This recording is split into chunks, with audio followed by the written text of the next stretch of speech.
ladies and gentlemen, a very, very warm welcome to the fourth outreach event under the ambit of 12th edition of the JSW Times of India Earth Care Awards.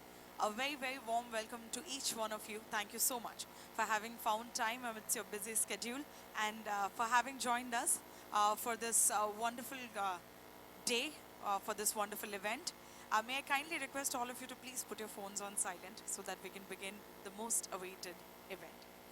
Ladies and gentlemen, introduced in 2008, the JSW, the Times of India Earth Care Awards is a pivotal platform for the recognition of visionaries and innovators who are responding to the adversities of climate change. And it is such an honor to be a part of an event which holds so much gravitas. I am Lipsa, your host for today, and we are indeed looking forward to a brilliant event that we all have thought of, and it is probably going to be even more exciting than it sounds. JSW and the Times of India have developed the awards into a prominent forum for recognizing green innovations from industries, government bodies, non-governmental entities, and individuals. The 12th edition of the awards is set to highlight even more insightful, impactable, scalable, and innovative solutions that are responding to the challenges posed by climate change. In our endeavor, we are joined by Think Through Consulting, our knowledge partner, India Climate Collaborative, and the Council of Energy, Environment and Water, CEW, Energy Swaraj Foundation, and Earth Day Network as our outreach partners. Ladies and gentlemen, it would be a kind request to all of you to please visit our website www.earthcareawards.com to know more about the categories. Kindly register yourself and submit your entries. And please follow us on our handle #EarthCareAwards on Facebook, Instagram, Twitter, and LinkedIn to know more about the stories of changemakers, tips, and tricks, and kindly share your stories as well. With this brief introduction about the awards, I once again welcome you to the panel discussion on adapting for tomorrow, creating resilience through climate-smart development. The panel brings together thought leaders to discuss how emerging practices in climate-responsive development are setting new standards for sustainable growth and environmental stewardship in regions most affected by climate impacts. Now, before I invite our moderator for today, as we all know, in Odisha, we start every single event, every auspicious beginning has to have the big Lord's name. May I kindly request all of you to please put your hands together up in the air along with me as we chant the holy name, Jai Jagannath! Once again, please, ladies and gentlemen, Jai Jagannath! Thank you so much. Now that you have taken his name, I am sure this day is going to be absolutely fantastic. And now to commence the day's proceedings, I'd like to invite Mr. Prashant Biswal, Head CSR and Corporate Relations, JSW Foundation, Odisha, to deliver the welcome address and set the context for the day. Ladies and gentlemen, may I kindly request all of you to please welcome him with a huge round of applause.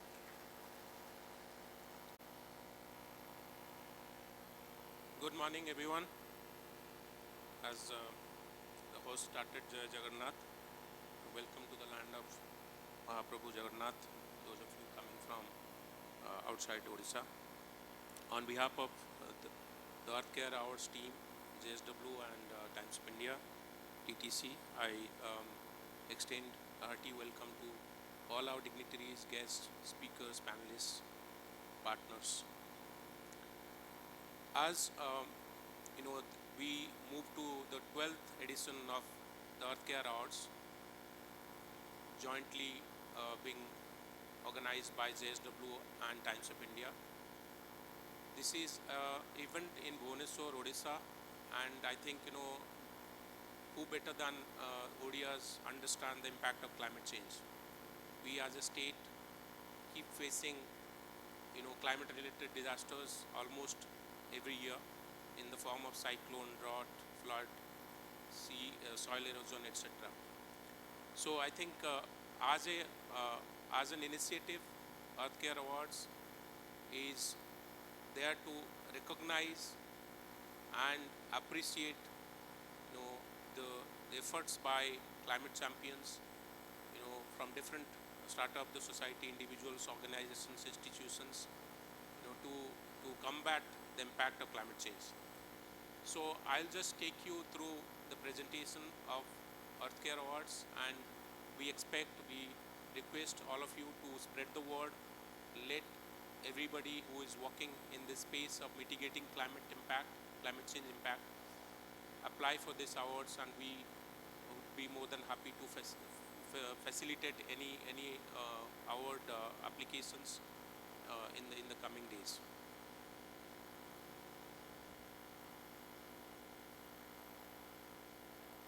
So, Earthcare Award started in 2008, entering its 12th edition this year, has been one of the most coveted awards in Indian climate space. As I said, 2008, it was started jointly by JSW and Times of India. This platform is to recognize the efforts by individuals, organizations, institutions who are trying to combat the adversities of climate change. The award aims to recognize and support climate change adaptation as well. And in the 12th edition, we expect to recognize, highlight impactful and scalable initiatives that have been taken in this space. As you can see, Earthcare Award entering its 12th edition has already received over 2,300 applications over the last 11 editions, having 87 winners. The beauty of this award is there is not a single winner. There can be multiple winners in one single category. The jury panel I'll take you through, and before that, the different categories of the award. And in Bhubaneswar, we are focusing on the community-based climate action. As a lot of us know, there's a lot of initiatives taken by individuals and institutions in Odisha, in conservation of mangroves, wildlife, olive-related turtles, and a lot of water conservation, etc. So we are expecting to get a lot more applications from in this category, particularly in the community-based climate action. There are other categories like the urban center climate action, emerging businesses in climate, green business titan. This is particularly for mostly big business initiatives for climate. Women leaders in climate change. Women play a key role in combating climate change. And the last one, but the most recent one added, is the Young Climate Champion program, which is basically to highlight the efforts of the youth, be it students, startups, young enterprises who are trying to innovate in this space of solving climate problems.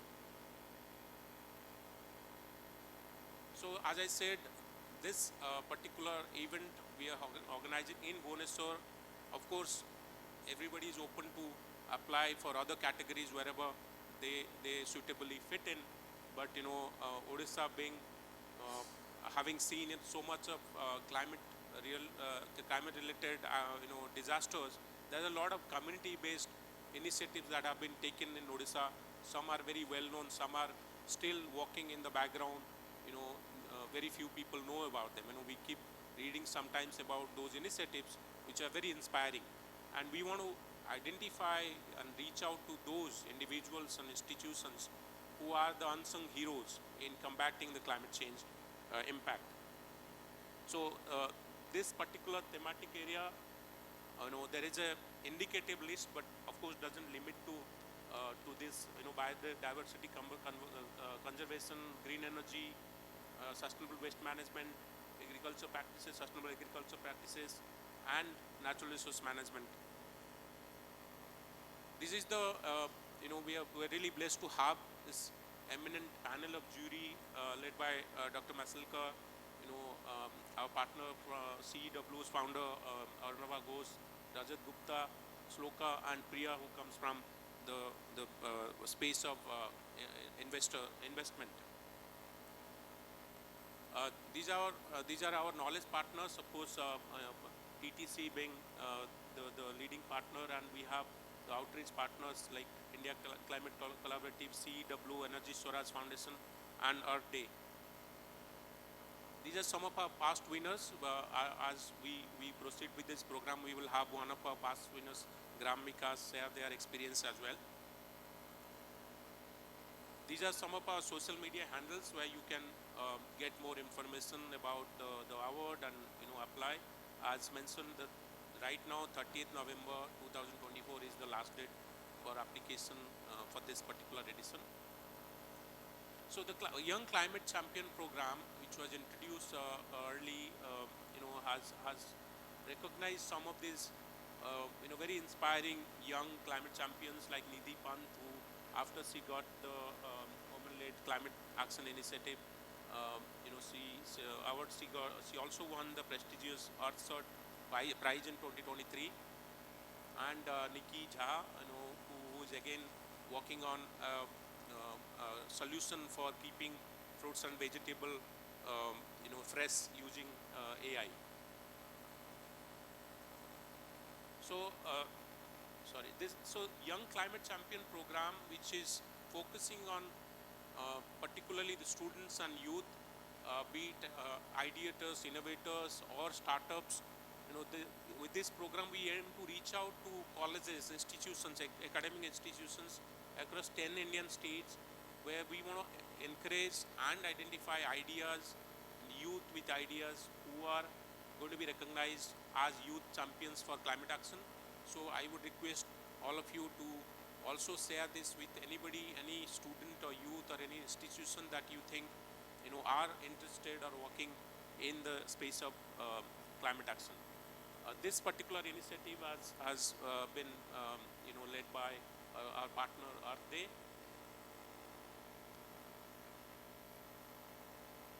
And we expect ideas to come from different categories that we have listed here, whether it's lifestyle for environment.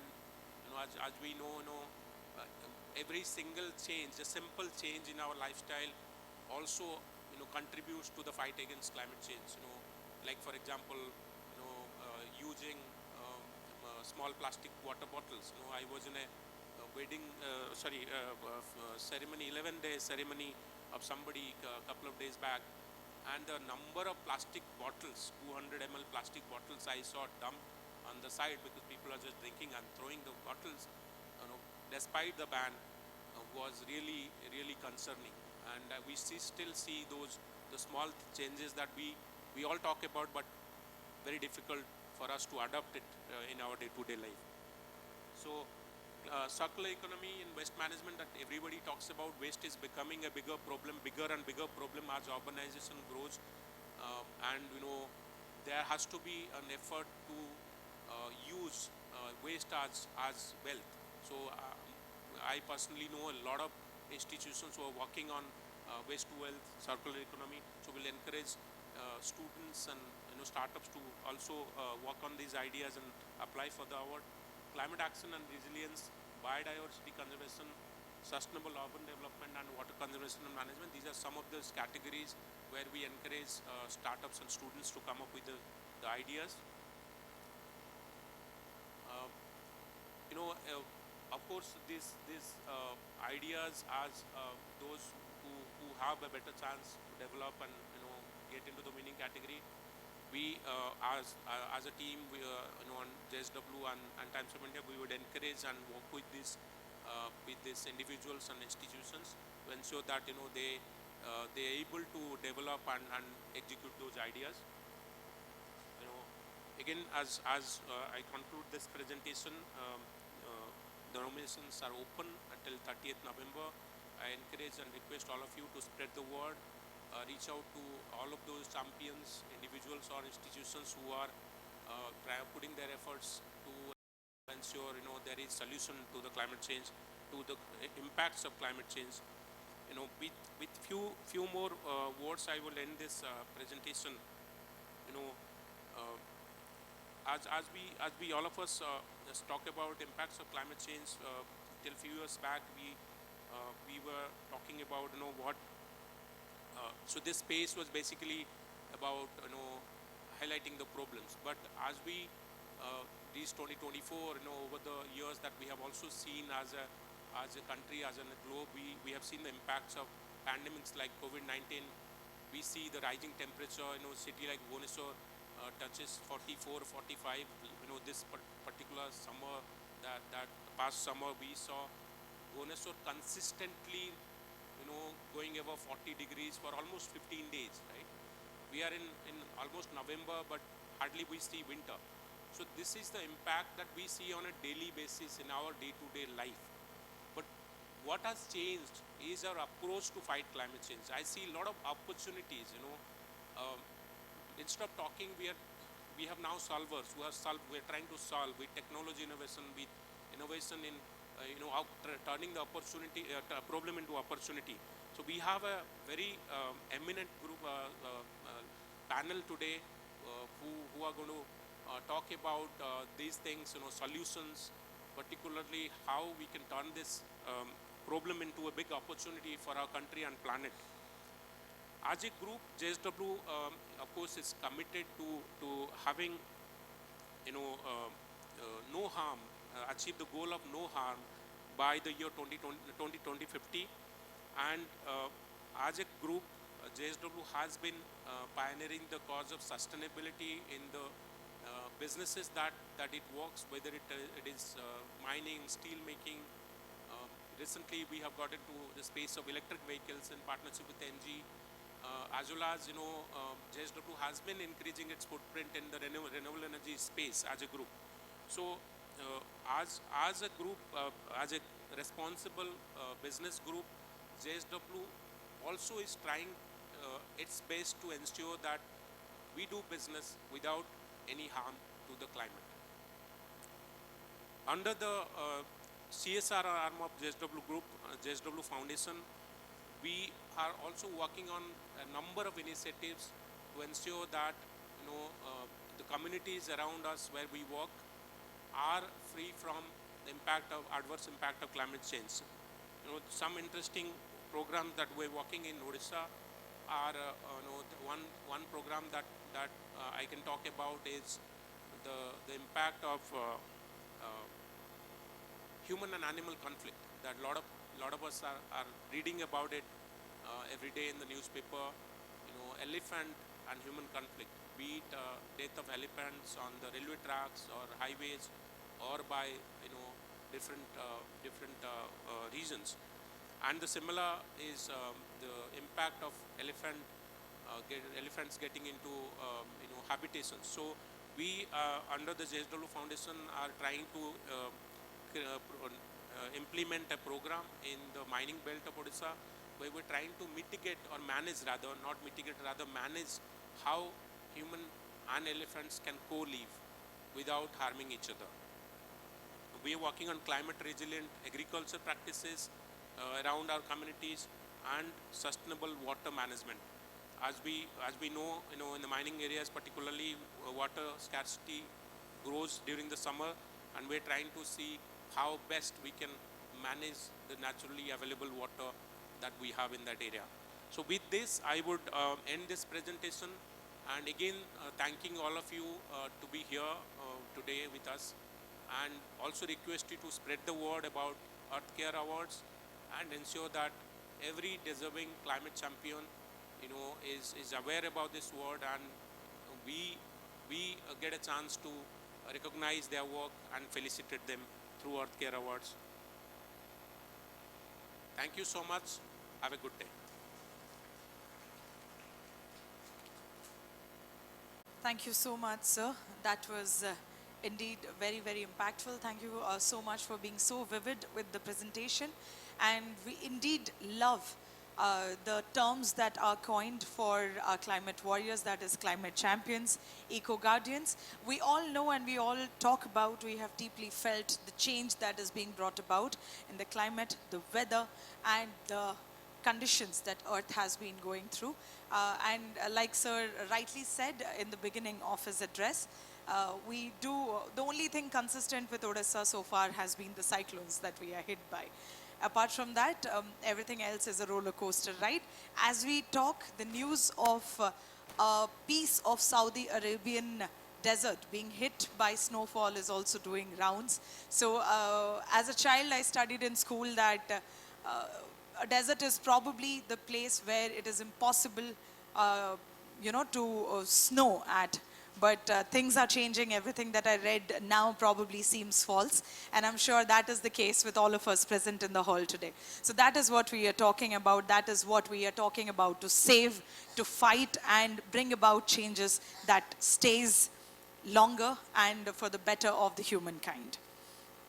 With that, I'd like to request all of you and urge all of you to kindly visit our website www.earthcareawards.com for all of you to know more about the categories so that you all can register yourselves and submit your entries. And I'd also like to request all of you to please follow us on our handle, #EarthCareAwards on Facebook, Instagram, Twitter and LinkedIn to know more about stories of change makers, the tips and tricks, and also share your stories. Moving on to the agenda for the day, ladies and gentlemen, we have an exciting panel discussion that we all had been talking about and all had been hearing about. The discussion is on adapting for tomorrow, creating resilience through climate smart development. Let me introduce our moderator for today. May I call upon stage Mr. Ajay Pandey, founder director of Think Through Consulting Private Limited. Ladies and gentlemen, please welcome him on the stage with a huge round of applause. As a sustainable development professional, Ajay has built expertise in the domains of natural resource management, climate change mitigation and adaptation, sustainable livelihoods, and social entrepreneurship. Our first panelist, ladies and gentlemen, is Dr. Mrityunjay Suar, Director General, Research and Development and Innovation, KIT University, and Chairman, Bhubaneswar City Knowledge Innovation Cluster. An entrepreneurial professor with PhD in molecular microbiology from University of Delhi. Taking his modesty into consideration, we all know how big a name he is in the Bhubaneswar City Knowledge Innovation Cluster. Thanking sir for his kind presence today at this event. May I now invite Mr. Satyavrata Samal, Climate Man of Odisha and founder and director, Sattvic Soul Foundation. He's a passionate advocate for youth leadership, dedicated to empowering the next generation. He's on a mission to inspire, guide, and cultivate leadership skills amongst young minds. His commitment to fostering positive change makes him a beacon for aspiring environmental advocates in the youth mentorship process. Ladies and gentlemen, please give this icon a huge round of applause. Moving on, it's time that I invite and introduce Dr. Abha Mishra, Head of Office, UNDP Odisha, a development anthropologist by education. She has a professional career of over 30 years. She supports UNDP Odisha projects on SDG acceleration, natural, health, tribal, inclusive growth, and resilience. Ladies and gentlemen, please give her a huge round of applause as she joins us as a panelist. Next, it is an absolute pleasure to invite and welcome Dr. Ambika Prasad Nanda, Head CSR Odisha Tata Steel. He's a postgraduate in Analytical and Applied Economics and has done his doctoral studies from JNU, New Delhi. He has worked with many international NGOs on the issues of education, land rights, sustainable livelihoods, climate change, and disaster management. Ladies and gentlemen, let's welcome him with a huge round of applause again. And now it's time to invite our last panelist for the day, Ms. Swapna Sarangi, Head Gender Diversity and Integration, Foundation for Ecological Security, FES. She is a postgraduate in social work from the Tata Institute of Social Services. At FES, she works on better governance and management of commons like forests, water, land, and other life forms for the past 25 years. With this brief round of introductions, let's begin this thought-provoking discussion. And once again, we welcome Ms. Swapna on the stage as a panelist. Ladies and gentlemen, please give all our panelists and our moderator a huge round of applause. And now it's over to you, Mr. Ajay, to take the session forward. Thank you. Sure. Yeah. Hello. Thank you and very good morning, all of you. I did not hear good morning from you, although there was some. Okay, that is again doesn't look like good morning of the morning. Good morning. Thank you. So it gives me great pleasure being here in Odisha, in Bhubaneswar. Bhubaneswar, or rather Odisha, has been the place where I started my career, started my journey, working with Foundation for Ecological Security. Sapna is here. So we were in the same team. We started, I mean, of course, she started before me, but I joined and we worked together. So, and I spent around 4.5 years in Odisha, working in different places. I have had the opportunity to work on the skill gap assessment study for Odisha, which took me to all the 30 states, all the 30 districts. So, among all other Indian states where I have exposed to, I have worked as part of my career, Odisha has been the state where I have traveled the most. So, and also, 20 years back, I learned the language. I still do.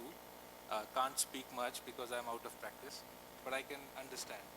So, in case the panelists decide to, switch to Odia in between, that's all right. I can get that.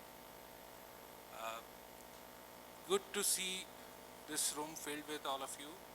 And usually, what happens in a panel discussion that we all like to speak, and we speak and speak and speak, and at the end there is no time left for question answers.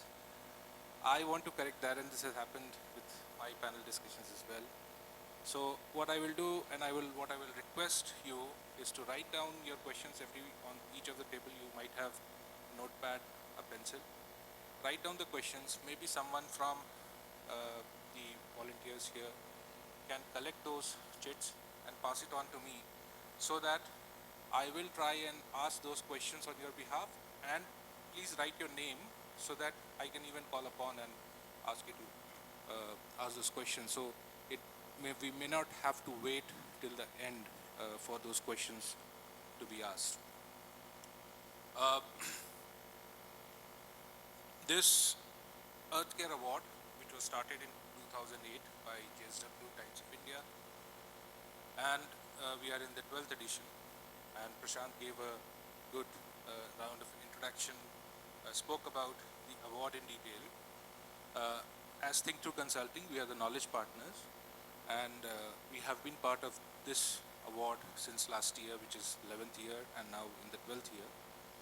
And in these 2 years, although we knew about this award, we were aware about how the entire process is kind of constituted and how it works out. But once we started working on this, we realized that, today, if you look at, there are various awards which is there out. You will be hearing about those awards, you will be kind of reading about those awards, and most of these awards have become commercial in nature.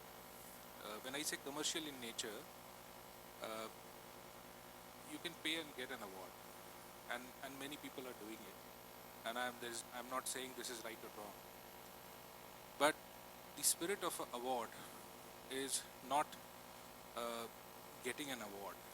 It's getting that recognition, and it's the competition that you are doing something, there are others who are doing things, and how you actually are able to influence a jury that has been very, very, that has been constituted in a manner which brings different kind of expertise together, and just having the likes of Dr. R.M. Ashelkar in the jury makes it all the difference.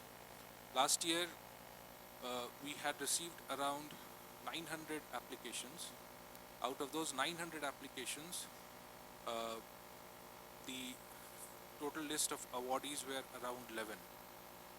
And, there was an initial shortlisting, then there was a screening committee which was constituted, which screened the awards, then we shortlisted again, then we went to field, we visited each of the project sites, each of the companies, each of the businesses.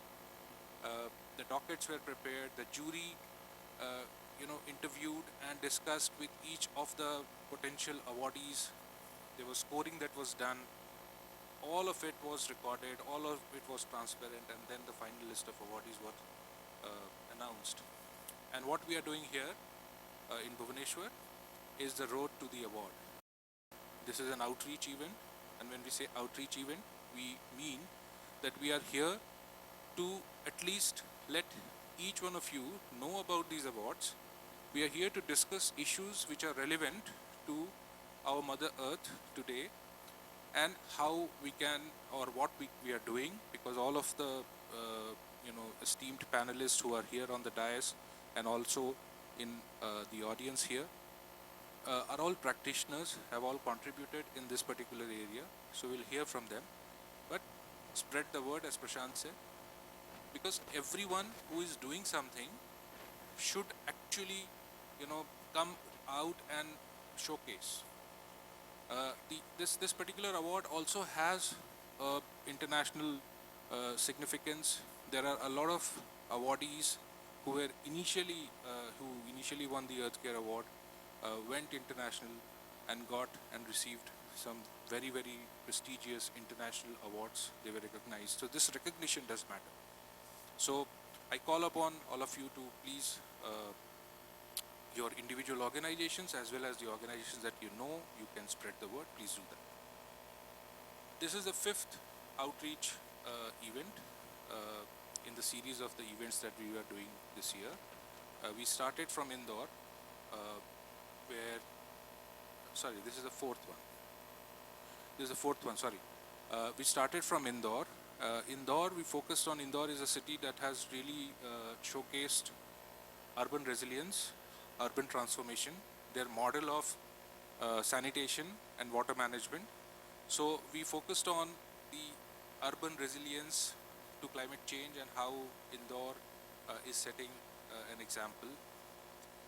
We then went to Hyderabad, where we had two panels, one focusing on community-led climate action, the other one focusing on how emerging businesses can play a big role in climate change by innovating, by research, by bringing in new type of solutions.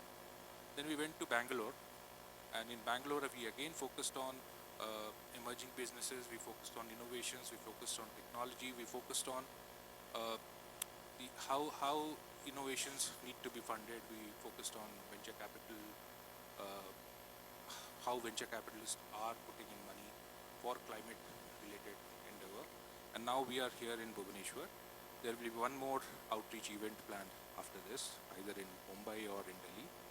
So, and this is till the time the award is open, which is till 30th of November.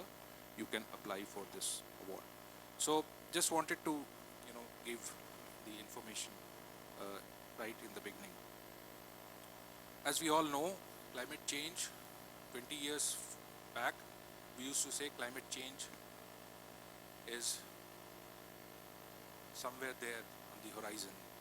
It is happening. It will happen. Something will happen. Today, we are already past that. It is a reality.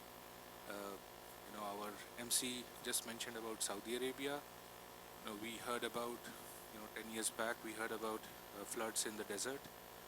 So we are looking at, bizarre phenomena all across the world. And, now we are asking questions, what we can do, what we have been doing, all of it. See, climate change is something which is it's a natural phenomenon. Climate will change. If you look at the history of Earth millions of years ago, how it changed, how oceans got separated, how mountains formed, that is something which happens over a long period of time. What we have done through our action is we have really fastened the pace. So things that were supposed to happen in tens of thousands of years, we have really done it in 400 years. And that does not require any applause, because and we are proud of it, actually. If you see climate change, the development model that we have adopted, the Europe started it, and we all study the European model of development and how it used fossil fuels, how it started, industries, how it cut forest, in the colonial states wherever they colonized. That was, and they used to applaud it, and now that same Europe is preaching climate change, and then they are saying that we should not be doing this, and we are not doing it. We'll stop buying things which is based on deforestation. So There is a contradiction, no doubt, but this is a model that we built, we applauded for it, and now we are thinking of what is the alternative. Now the alternative is not to reverse. We cannot reverse, we cannot go back to where we were, but it is to at least put a hold somewhere, and that is the agenda of 1.5 degrees Celsius, 2 degrees Celsius, whatever we have been hearing, and you all know about all these things. The result of climate change, Odisha, as Prashant also mentioned, is a state which sees floods, which sees cyclones, which sees heat waves, which sees drought. It is almost the full package. That's a wrong term to be using, but Odisha has everything. In every single way, one can get vulnerable, and almost 28 out of 30 districts are vulnerable to climate change in Odisha. And, and that brings the question, what next? What is going to happen tomorrow? How we are going to adapt? Because, minimizing is fine, wherever we can reduce, we will reduce, but now the question is not really about how we can go back. We cannot go back. We cannot turn the time, but we can adapt. And adapting is like, okay, now we understand that it is going to be 44 degrees for 1 month in a row. So how we are going to adapt to that? We know that cyclone is a reality. We know that drought is going to be a reality. We know that flood is going to happen. How do we adapt? So we innovate. We bring new things. We do new activities. We bring new crops. We research. We develop. So we adapt. And also we build resilience. And how do we build resilience? Uh, my generation, and there are people who are before my generation here as well, and there are people who are after my generation here. So there are different generations sitting right in here. We used to play in the sand. We used to play, we used to drink water from tap. This generation, people today, don't do that because they will fall sick. So that is, I think, something to do with resilience and how we build resilience. I gave a very simple example, but resilience is a very complex phenomena. So we will talk about adaptation, we'll talk about resilience, we'll talk about climate smart development, because development we all have been doing, and how we will make it climate smart. So all of this, I would not take more time. I have a very, very strong panel right beside me. So I'll take my seat and I will start this discussion for today. And I will move to Abha. I'll start with you first. And you have been a veteran, working with UNDP, working on disaster, working on the entire realm of environment and sustainability for a long time. And I would like to start with you, trying to understand, while we see these vulnerabilities that I just spoke of. Now, as per you, what are the key aspects of climate vulnerability that have guided the design and implementation of development strategies in the state?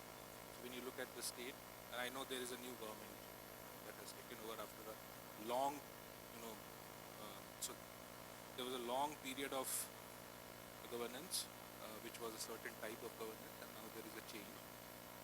But without going into the politics of the governance model, what are the strategies and how do you see the government evolving those strategies over a period of time that you have? Thank you so much. Thank you, GSW and Think Tank, for inviting me here. When when I look back to the journey of the state, I started from 1999 super cyclone, and that's where we realized that somewhere we are going to face the climate change brunt. And looking at the ferocity of the cyclone which had hit us that time, and our unpreparedness at that time. So keeping that in mind, the government of the day and has been taking a lot of good measures, not only in terms of the infrastructure which was built, which has been built starting from cyclone shelters to the roads and the hospital outreach. Now, one can always debate on what is the quality, how it is being maintained, and all those things are there. But those uh, resilient infrastructures was started to putting it in place. The second thing which was done and which was more important was the community based approach, where community was involved. And here I would also have to mention that, there was already an existing very good civil society network and a little bit of linkages with the corporate organization which came at that particular point of time to support the state government, and that partnership over the years has been strengthened. Now, it could be at certain points individual, could be collective, and it may have seen its up and down, but it exists. And that was a reflection when you see what happened in the cyclone Dana, which has recently held. Now, the cyclone Nana also showcased that the state of Orissa has also been able to build a very good mechanism of early warning and early action, and that has also helped. So, then we come to the livelihoods. When we look at the livelihoods, there are a lot of work which is going on in the livelihood sector where, climate resilient agriculture practices are being introduced, or, diversification of the other farm and off farm activities is happening. There's a lot miles to go, but if you pick up any sector, you would see that there have been a lot of sustainable development practices which are being introduced. And the climate action plan of the state was the first in the country itself, and we are now at the second stage. Also reflects on the basic infrastructure, starting from, uh, the power sector, which is being thought of going into the underground, and that because Fanny, the Filene, and the Dana, everywhere it is being showcased that that's a sector which needs improvement. So uh, when I look at it holistically, uh, we have done, we have ensured a zero casualty. Life loss is literally not there in a way. We have lost 10,000 plus in 1999, and now we have not.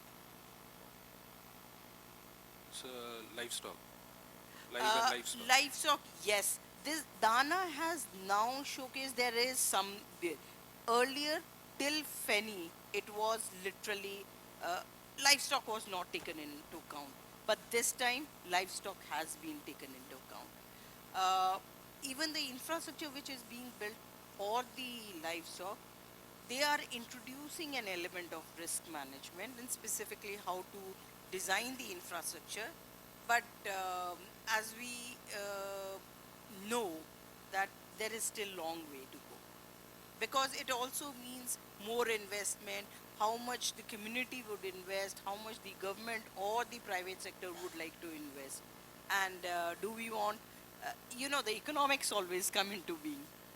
And so one area which is still a work in progress, and I think we have just taken baby steps, is the urban areas.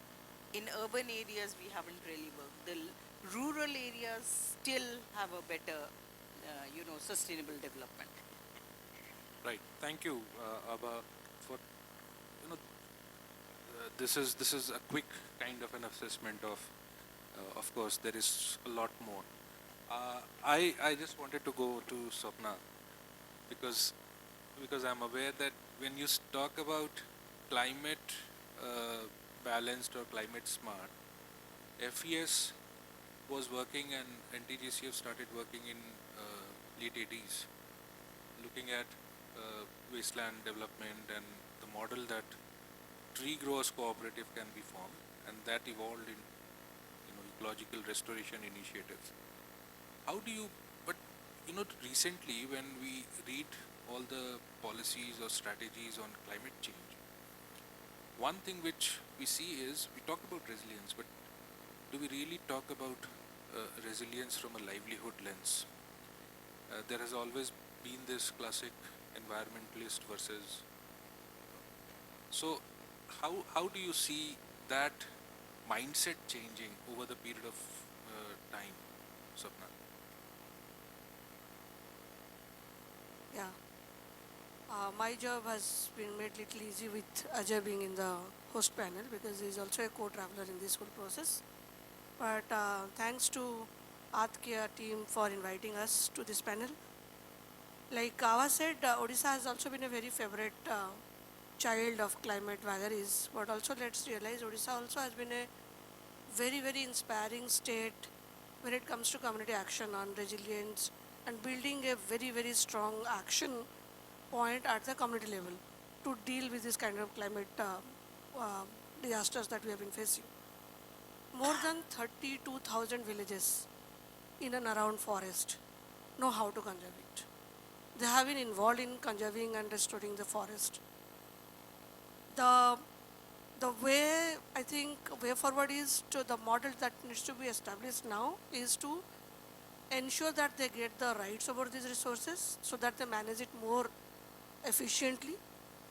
Then build the institution around or strengthen the institution which will require to govern these kind of resources, because all said and done we have realized across globe the solution that we are suggesting to climate calamities is somewhere increasing the green cover, somewhere increasing and ensuring that the green cover remains. Who better than the ones who are living in and around it? So giving them the rights, strengthening their institution, helping them with some kind of a fiscal arrangement to restore these resources will definitely create an answer to the climate crisis that we are going to face. And this is precisely the model that we have been working. In around about 16 districts in Odisha, where we along with our 10-20 odd partners, we're trying to see how communities living in and around forest, in their effort to conserve forest, also start looking at how do they build more resilience. Yeah, because we know we are a state where drought and heat waves and this is also much of a rather crisis rather than because only the coast is getting affected with cyclones, but the mainland Odisha is also facing the problem due to heat waves. I think if you see in the last couple of years, one news that has been capturing the attention of the national and international media is forest fire. In the last couple of years, Odisha has also been a state where enormous amount of forest fire is happening, and it is because of the dry spell and the increasing heat. So how do we really then prepare community to see all this coming, foresee all these issues which was not there say 10 years back, but now it is becoming an issue, and prepare them well and help them in taking action, on-field action to start looking at these issues. And the best part of my experience in the last 20-25 years is the adaptation part of the communities. The way the communities start adapting tools, technologies, informations, data has been phenomenal. Using mobile-based applications now, many rural communities across Odisha has been assessing how much of water they have, doing a crop water budgeting, looking at what is the amount of water they have and what kind of agriculture that they're taking up, and if there is a change in climate, if there is a less rainfall, what is the kind of choices they have to make, what kind of crop they have to take up. And this work along with the agriculture department that we are doing is really now creating result.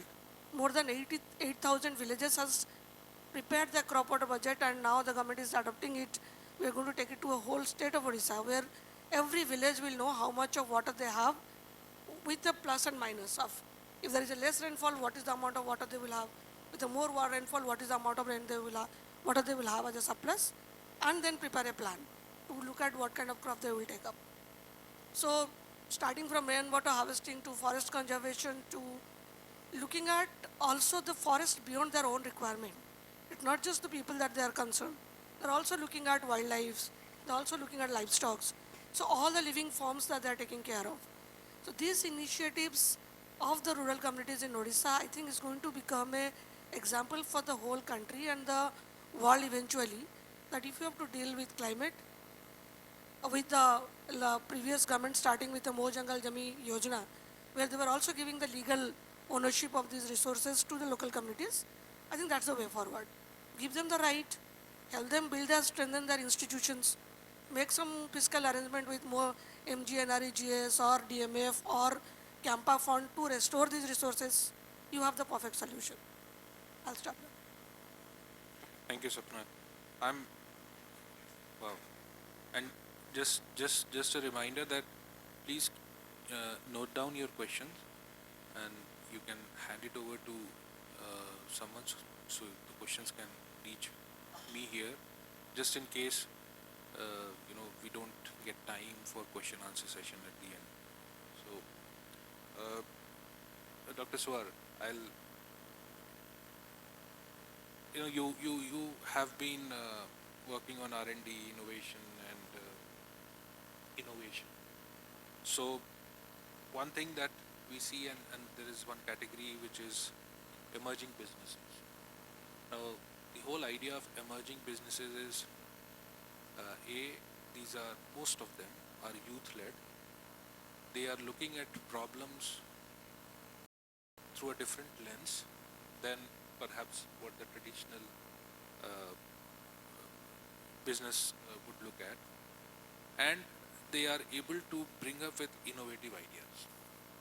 And many of these innovative ideas or innovative businesses are actually tackling the issue of climate change or reducing carbon footprint, through a very direct approach. The problem is, how do they scale up? So, in your experience of looking into or working with these kind of organizations, if you can talk about a few who you think are doing certain things, but then addressing the core issue of how we can make these ideas, innovations scale up. Thank you so much. So I will tell you, the different communities here. That's what I was talking to Abaji, who are in the audience. So I realized there are many group who is an advocacy group. There is a community coming from NGO foundation group, and also the change makers in the climate sector. So I come from ecosystem which promotes innovations-led startup companies. And always people say technology are expensive. I think this is not true. We work in a mandate that it has to be adaptable, and scalable. And we have various examples, hundred of examples. I'll give you a couple of them which are linked to climate sector. So one is technology business incubator. As we are discussing today, Madam talks about problem statement. So we always pick up problem statement and try to build a cohort of people with young minds, wise mind, and try to build solutions out of it. And there's a group, there's a process to take them to build enterprise. And that's what Ajay ji said. How do you see them scalable? So I'll give a couple of examples there. And then we also talk to corporates, talk to different stakeholders to do piloting validations. So few of examples I'll give you. Number one, which we have been talking.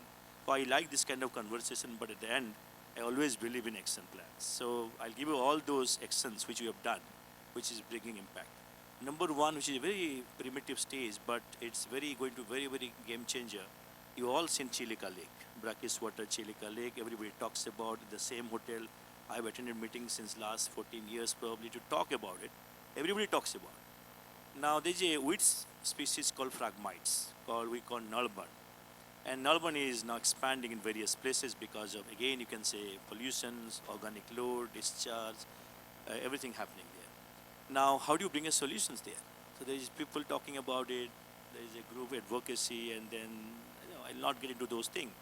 Now, then we started building a consortium, and then you'll be very happy to know that we believe in collaborations, cooperation, and convergence. With that, today I'm here. I was so excited when Prasanji told me that this is a community is coming forward to look at technology could be a provider, solutions.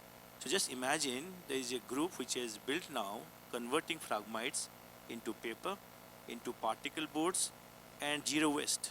And this technology is close to a green technology. So now they're still working on it. There's a commercial venture into it. So first time government of India is get some funding to set up a first plant next to the Chilika Lake to convert these weeds into.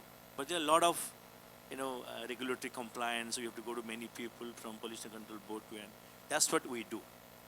Now, so if you just imagine if that happens next to Chilika Lake, there will be 500 fishermen will be engaged there. Those will go to the lake, cut those things, not uproot, because again people talk about it. Cut it. We call it a sustainable harvesting. It is growing. People are cutting it, burning it. You can understand what problem happening. Now we are telling them, don't cut it and burn it. Cut it, bring it to us. We'll build exciting products out of it, and again this will grow. So what I'm trying to tell you that the community like us, we think in a different way to build action plans which are much more acceptable, adaptable by not only the community but also the people like you and us. That's the whole idea. Second, as he mentioned about that we promote a lot of startup companies, and thanks to Prasant ji, because we worked together for a lot of years. We have very different kind of mindset. So give an example called Nexus Power. Say to maybe very early stage, again they were raising money. Just imagine a company from Odisha who says, we'll take off the agri waste and make organic batteries out of it.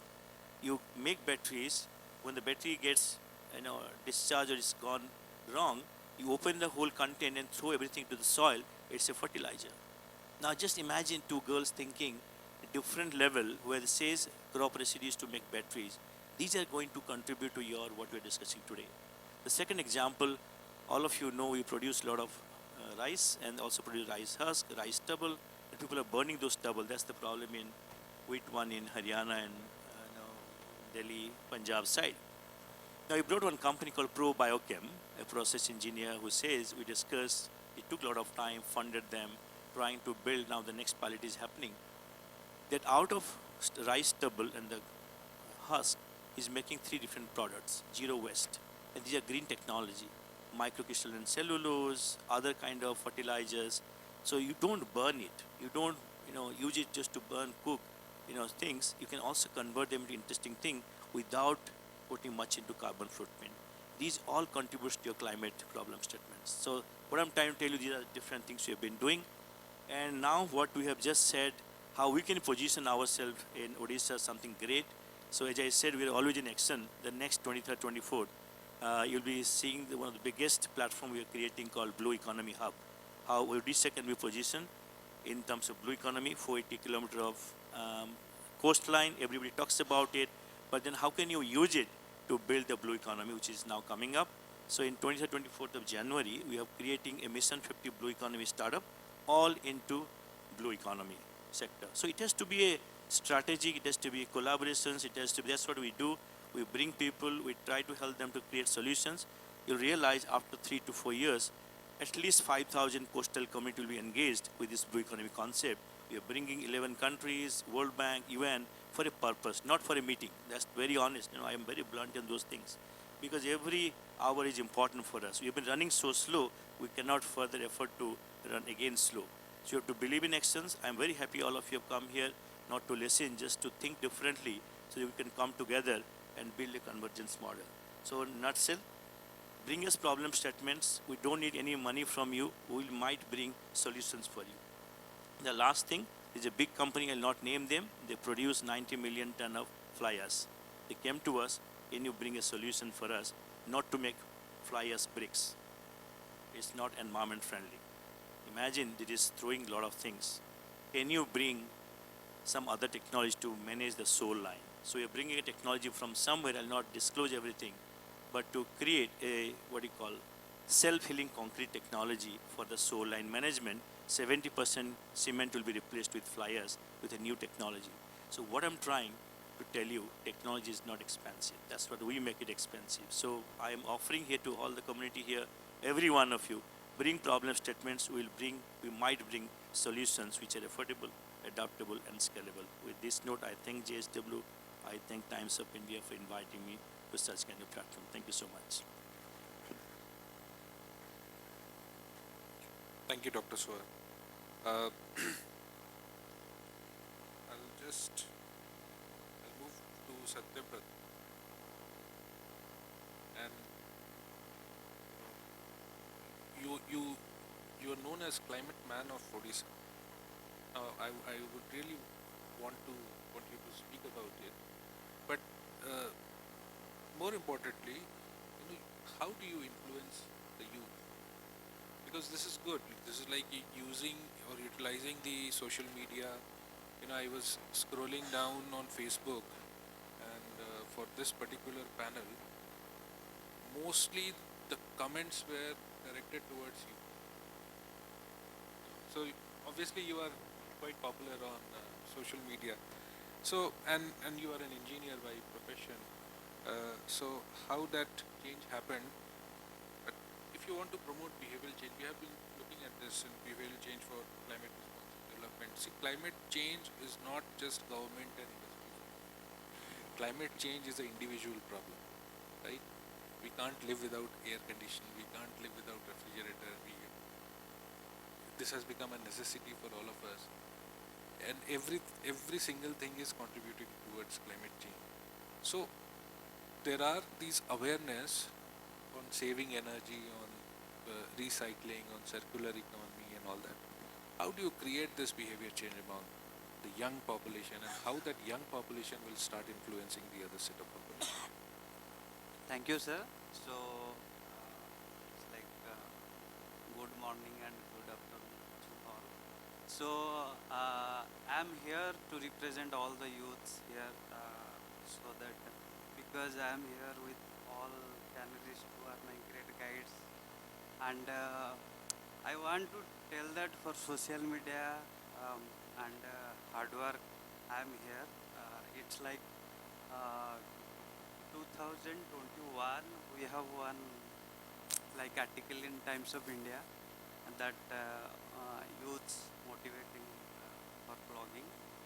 So from that last 3 to 4 years, I want to share that also. Till now, we completed like 650 plus plastic-free campaigns. So it all started from one, and time to time, like 1,000 youths connected with us. And after that, with Odisha, we are like in 10 states, and also in Bangladesh, Sri Lanka, Nigeria, and everyone uh, following that things.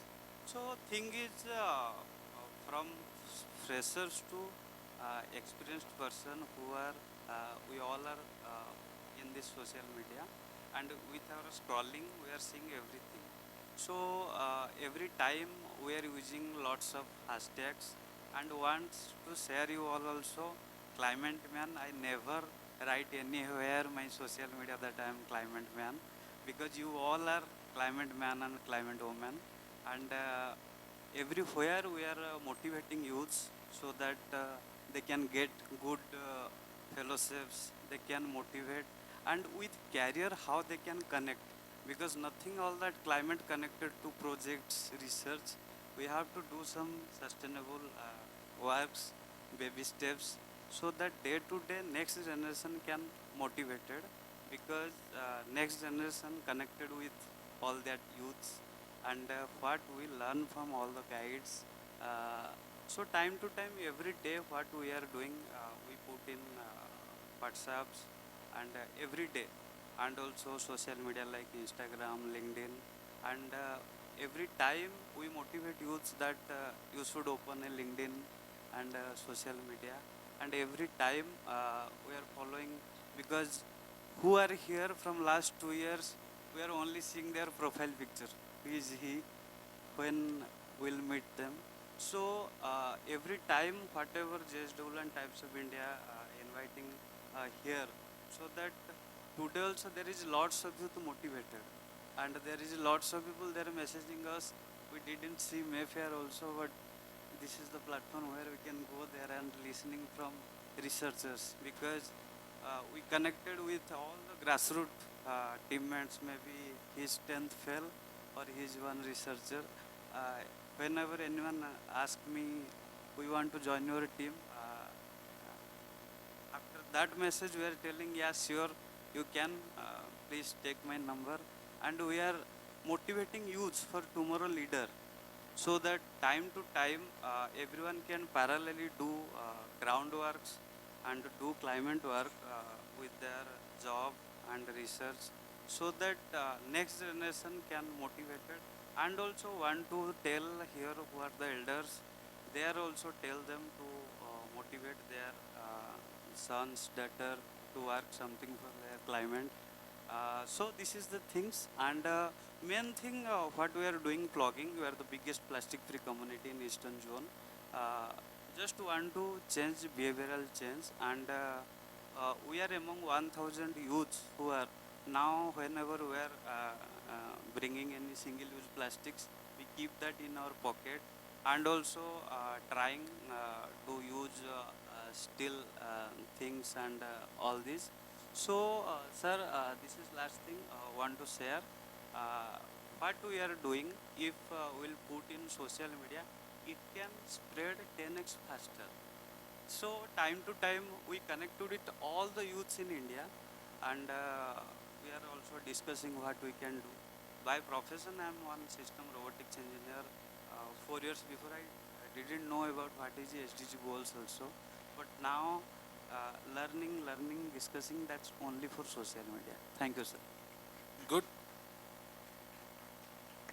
See, this is the beauty of the Earth Care Awards, because you know every panel has a mix of uh, practitioners and professionals and young and not so young. So what you're doing, really appreciate that and continue doing that. And please influence those innovators.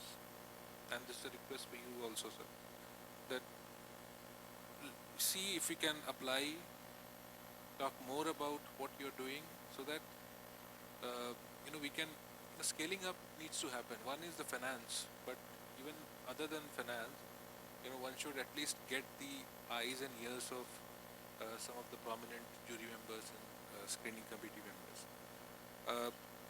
Ambika ji, you are the only corporate representative here.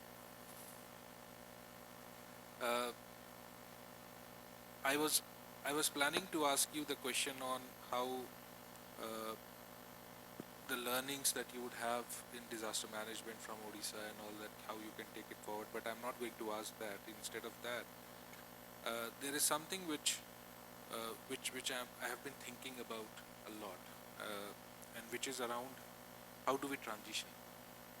Tata Steel or even JSW. There's a lot of after Jharkhand, we have a lot of mining areas in Odisha. We are mining iron, we are mining coal, we are mining other minerals.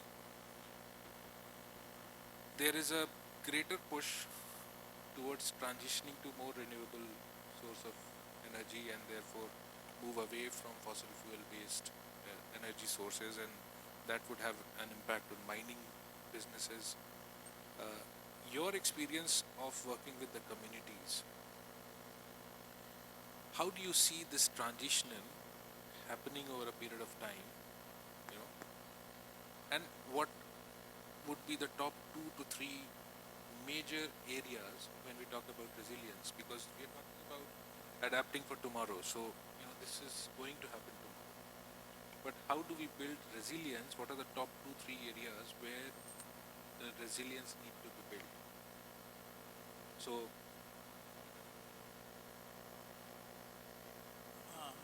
ଏଠି ଯେଉଁମାନେ ସମସ୍ତେ ଉପସ୍ଥିତ ଅଛନ୍ତି, ଯେଉଁମାନେ ମୋଠାରୁ ବୟସରେ ବଡ଼, ସମସ୍ତଙ୍କୁ ମୋର ନମସ୍କାର, and my co-travelers.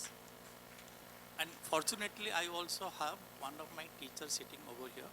So when you have your teacher sitting in front of you, you really feel challenged to speak, because she would certainly say, Ambika, ye thik nathila.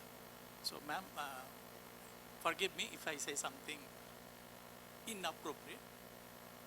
In a society, in Oriental society, I don't know whether I am just a corporate guy. I have grown with the collective consciousness with the civil society. So the initial days I worked with the communities. I have been a social science researcher. Early morning today, while having tea, I just asked a question. Somebody कि दीपावली बाण थिला गोटे जोरे फुटेदेला. I said, where from this gunpowder came? And I had to listen 30-minute speech from my wife.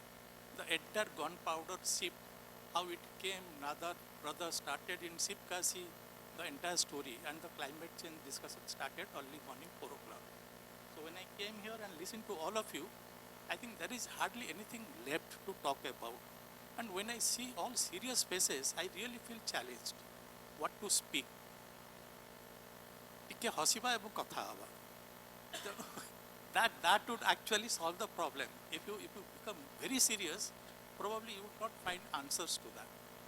99, there is always reference to 99 super cyclone. I wasn't here, so I was abroad. I came on 3rd November 1999. I met a person who was just standing with a packet of relief bag. So I asked him, what is the situation, how are the condition and all that. He was all silent. So we are all trained social science researchers, so we just start from where, what is there right there. तो ମୁଁ ପଚାରିଲି ଓଡ଼ିଆରେ ଭାଇଟା କ'ଣ ଧରିଛନ୍ତି ନା ନାଇଁ I just got relief material. He said in Odia Champua ଏରସମାର Champua ଜାଗାରେ. He said like I got some relief material. ମୁଁ କହିଲି କ'ଣ ମିଳିଲା ନା 5 kg ଚାଉଳ 2 kg ଚୁଡ଼ା ବିସ୍କିଟ୍ କିଛି ଦିଆସିଲି ବକ୍ସ ଆଉ 2 ଲିଟର କେରୋସିନ ମିଳିଲା 3rd November 1999. ମୁଁ କହିଲି ଏବେ କ'ଣ କରିବେ, what are you going to do right now? ନା ମୁଁ ଜାଣିନି. I survived along with my wife and 2 children because we went to Butmunde to the national highway. We stayed there. My parents did not accompany. They stayed back at home. And I was looking for their dead bodies, where they are. So I couldn't find them. And while I got this relief, somebody told me that your parents' body is lying over there. So he just showed me that it's lying over there. जो आमर जो भेड़ थाए तारी पाखे तांका माँ बापांकर dead body पड़ी थी. मु पचारिले एबे कौन करबे, what are you going to do now? He said, I don't know what to do with this 2 liter of kerosene, whether to burn the dead bodies of my parents or cook food and give it to my children. God forbid this should not happen with any one of us. Then on that day, all of us, I think Abha mentioned about community-based disaster preparedness. We all took a place. You asked a question, how number of livestock dead. But for us at that point of time, it was important to save the lives of the people, human beings. All of us, we took a place. Let there be loss of property, but not lives again. So we started from 1999, all of us together. And when we were put to test in 2013 by another category 5 cyclone Phylline, there was 0 casualty. 21 people died who were venturing out to see how cyclone was unfolding. But nobody died because they were vulnerable. And at that point of time, from 1999 to 2013, we had built more than 700 cyclone shelters. And no state on this earth can move 1.3 million population to safe locations unless people decide themselves. So it was the building the capacity of the communities have brought in that change. So that's part of only building resilience in terms of cyclone and flood. As I think Prasant said, and you also talked about it. Odisha faces like it's a cocktail of disasters over here. So every year, like you would find cyclone, flood, drought, all our locations, like be it coastal Odisha, western Odisha, southern Odisha, chronic poverty, malnutrition, hunger, it's all there. But if you compare the way we have progressed, it's tremendous. And more importantly, everybody gives reference to the 29th October 1999. But do you know that another cyclone also hit us on the same date in 1971? That was, and the landfall was in Kendrapada, 71. And after that, we started protecting the mangroves, rebuilding the mangroves. And this year, when Dana had the landfall in 2024, October 24, next day I was there with the communities and they said that we have planted mangroves and we are safe. Because that's how we will be able to build resilience post 71. So now the time has come, probably after the 99 super cyclone, we have built the capacities of the communities. We have come up with disaster resilient infrastructures. But what is required right now is to enhance the capacity of the ecosystem so the quality of life is improved. Each and every one of us have a good life, dignified life, and this can be promoted when we have more and more women coming forward. Because when I went and asked who are the people who had planted those mangrove trees, I only met women, women and women. So friends, what is required right now is, there is a lovely saying, sustainability talks about intergenerational and intragenerational equity. I am a student of economics, so I can talk about that. And this year's Nobel Prize AJR has gone to building institutions. The way we have built community institutions and women institutions in Odisha, especially post super cyclone, the change is remarkable. So what is required right now is any transition you want to do can be facilitated by people's institutions. And because, and when I interact with people like Satya, Biswajit, Dharma, who are young people who are taking ideas into action in everyday life, that motivates and that reminds me of the statement, we have not inherited this art from our forefathers, we have borrowed it from our children. So we better have to be careful so that the children should have a better world left for themselves. So I would stop at this level, so I'll go to the next. Thank you.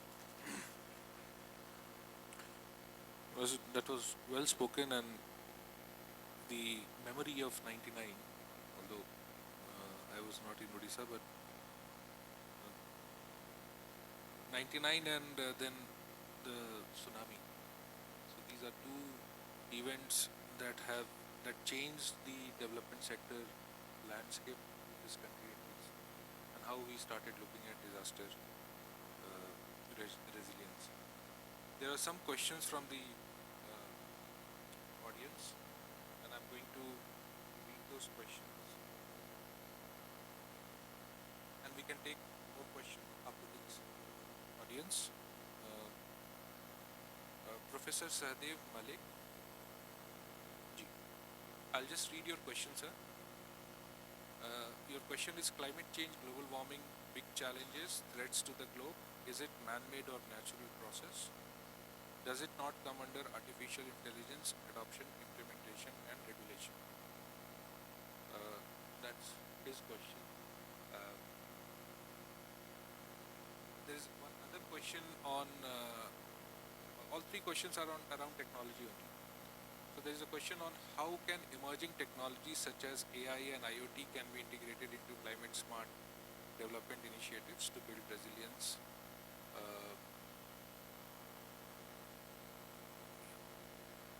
I cannot read the last part. More effectively. So again, how AI and IoT can be integrated. And then, so this second question is from Dr. Sapya Sachidar. And there is one more question. There are actually three, but I am going to read only one, which I find a little more interesting. The question says, given that we are discussing climate change in an air-conditioned room, how can we address the paradox of relying on energy-intensive cooling solutions while advocating for sustainable practices? This is a very, very good question. Thank you for asking this. This is a question from Mr. Chandan Kumar Jena. Mr. Jena? Yeah. Okay. So these are three questions. Any takers? So we have, we can club it around IoT and Yeah, I think these are all very illustrative audience, and anyone who asks a questions actually knows the answer. So it's basically because when you sit on the other side, acha, okay, so they have not covered me, so let me ask these questions and try to test their knowledge. I think Chandanji, could you please stand up? Do you have an answer for this? अगर यहाँ पे नहीं बैठे तो कहाँ बैठे? AC room में ना बैठे तो कहाँ बैठे? and alternative cooling solutions.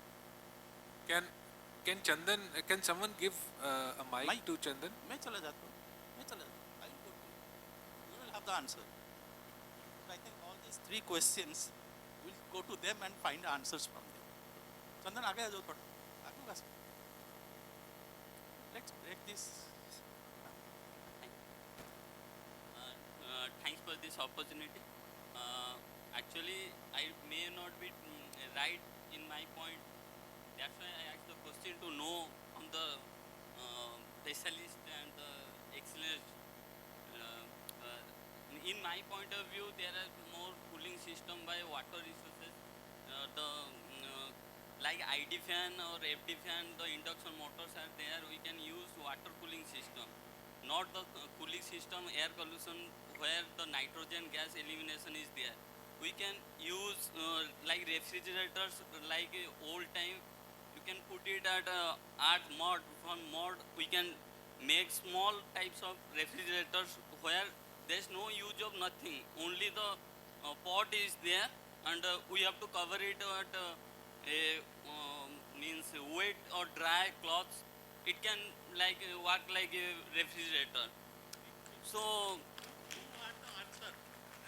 Who are the answer? Tell me. but Chandan B. Tinja Babu. So what ideas you have? Probably if you get in touch with him, you will find the right answers. Okay, start doing research. That's your responsibility. Not just asking questions, but rising for the answers also. Thank you very much. Abhi sir, actually, I used to AC, but in nowadays I am leave the AC rooms. I try to use coolers. I don't have refrigerator in my present address because I use pots of mod pots to keep the vegetables and this. If everyone try this, then maybe the climate will be changed. Otherwise, the climate also changing. Then we'll find answers from Chandan in future. So who is the researcher and very enthusiastic, maybe Murtunjay Babu, you need to work together. So you are also very young, so two young people would give us solutions. No, thank you, Abhika bhai. So one thing, there is a new technology has come called phase transition materials. So we have a company called 1090 who does, he makes some materials, he charge it once, it maintains cooling for next 10 hours. That's how it helps farmers to take their farm produce from the farm to the market for 10 hours without using any energy more. So maybe somebody has to think of that yes, this material could be used for, I don't know, to cooling for bigger thing. But maybe we can discuss these problem statements. But there's a one company came from Pune called Jet Cooling or something, I forgot. And 2.5 kilowatt AC power, what is taking, and the cooling it is making, they're going to make it in 600 watts. Just imagine people are all developing, miniaturizing things. So new material chemistry might address such kind of things. Otherwise, cooling is important. You cannot sit, I cannot sit outside because it's too hot. So alternative has to be there, which is environment friendly. People are thinking about. Thank you. I just want to add to this. I may not have the answer to your question, Chandanji, but I was in Jaisalmer last week, and I went to the Jaisalmer fort. I don't know how many of you have gone there. I went to Jaisalmer fort, and I have been to other forts also, and these are all forts that were built between 1000 AD to, let's say, 1700 AD. And all these forts had a sanitation system, a cooling system. In Jaisalmer fort, they have, it's in, right in the desert, and they have built several rooms which has a natural cooling system. Even now you go there in peak summer of 45, 46, 47 degrees Celsius, inside it will be minus 20 degree, like whatever the temperature outside, you will have 20 degrees less than that. And that is the kind of systems that they had, you know. Yeah, so see, engineering, us samay bhi, I mean, during that time, they were engineers. Of course, they did not get any degree for engineering, but they were engineers who designed it. So if the idea is how do we cool things, someone came up with this idea of putting these air conditioner. But if we continue our quest for answers, we may find answers which are more environment friendly, which are more carbon friendly, and which can really solve the problem of cooling. So Yeah, I just wanted to just tell him also, if you could just look at what is happening in Kerala. Specifically, Kerala has a very good architect, and if you look at Laurie Baker and Shankara's architectural designs, which also uses local technologies, you will find to a certain level how to reduce usage of, the ACs specifically. So that's one thing. The coming back to use of AI and IoT, specifically in the agriculture sector, there is a lot of innovation which is happening. There's something called there is something which UNDP supported government of India and the some of the state governments, which is called DICRA, where they are looking at precipitation, temperature, heat, and many other parameters, which is now taken over by the NABARD, and they are monitoring what type of conditions are going to be available, and from using that information, uh, what type of crop culture, what crops can be done. Uh, Sapna had mentioned about water budgeting. Now water budgeting using IoT also, water budgeting is being done. That's what done in Telangana, in Andhra Pradesh, and also in Orissa, nearby only, I think Baliapatna or somewhere they have done it. They are actually monitoring all the parameters required for a good agriculture produce, and based on that information, the time of planting, the time of cutting, and what needs to be done, what needs to be put into the agriculture field is being decided. So technology is useful, and it will become more and more useful. Drones are being used, it's also technology. And how are you going to monitor what you want to do it? I'm sure it can be. And in the similar way, a lot of places is also now trying to monitor the water levels at different points. The fresh water which is available in ponds and lakes, or the groundwater, and using that information, trying to see how much water has to be released at what time. So that's again technology which is being used. Sapna, you wanted? Yeah, I just wanted to talk about two simple technologies that's been in practice currently in the state of Odisha. One is using all the geological science.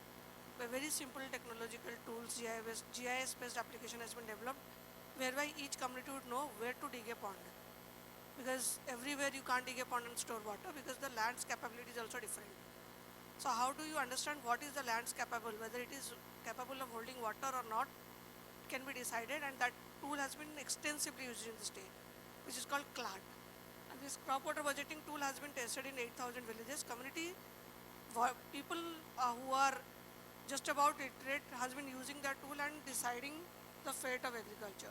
So definitely technology, artificial intelligence has a bigger role to play, and many organizations, IIT Bombay, IIT Bhubaneswar, I think the friend was been asking, there's a subji cooler developed by IIT Bombay, so in which you can store fresh vegetable for 45 days, and this has been also extensively used in the state of Odisha for the small farmers. So there are lot been innovations happening, lot of them has been scaled up, but to find a solution to 100 plus million people, saying this versus that is definitely not the answer. thank you, Sapna. I'll take two questions. One, I have see hand raised there.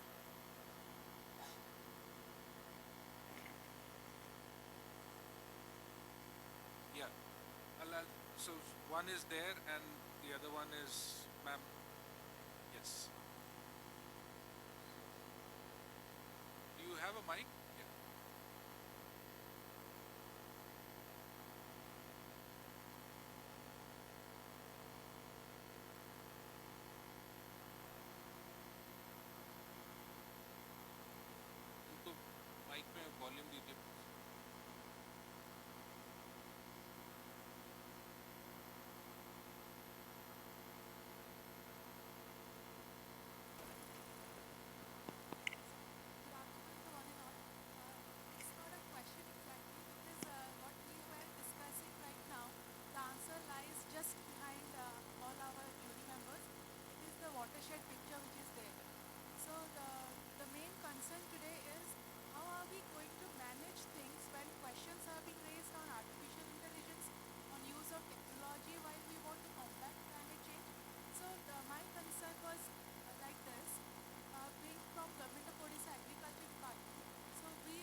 this a good news for us or is this a very bad news for us? Actually, climate experts are saying this is not at all a good news for us because if we can imagine the map of India, then on the northwest side there is a Thar desert, and you can see how the southwest monsoon, which brings almost 90% of the rainfall to our country, it is moving from the Indian Ocean, going upwards, crossing Kerala on 1st June, then crossing Odisha from and around With all due respect, ma'am, Sir, if you can ask a question, because I am also managing the sir. time.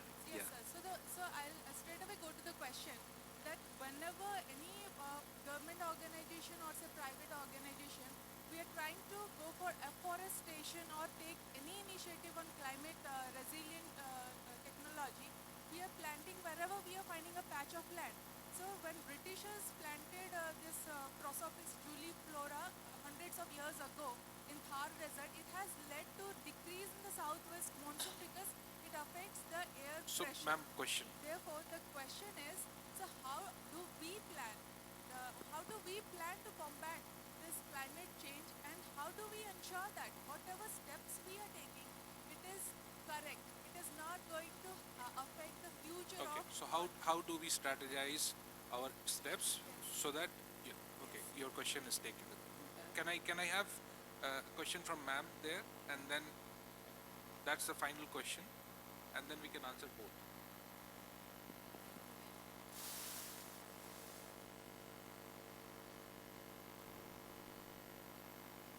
Yes, ma'am.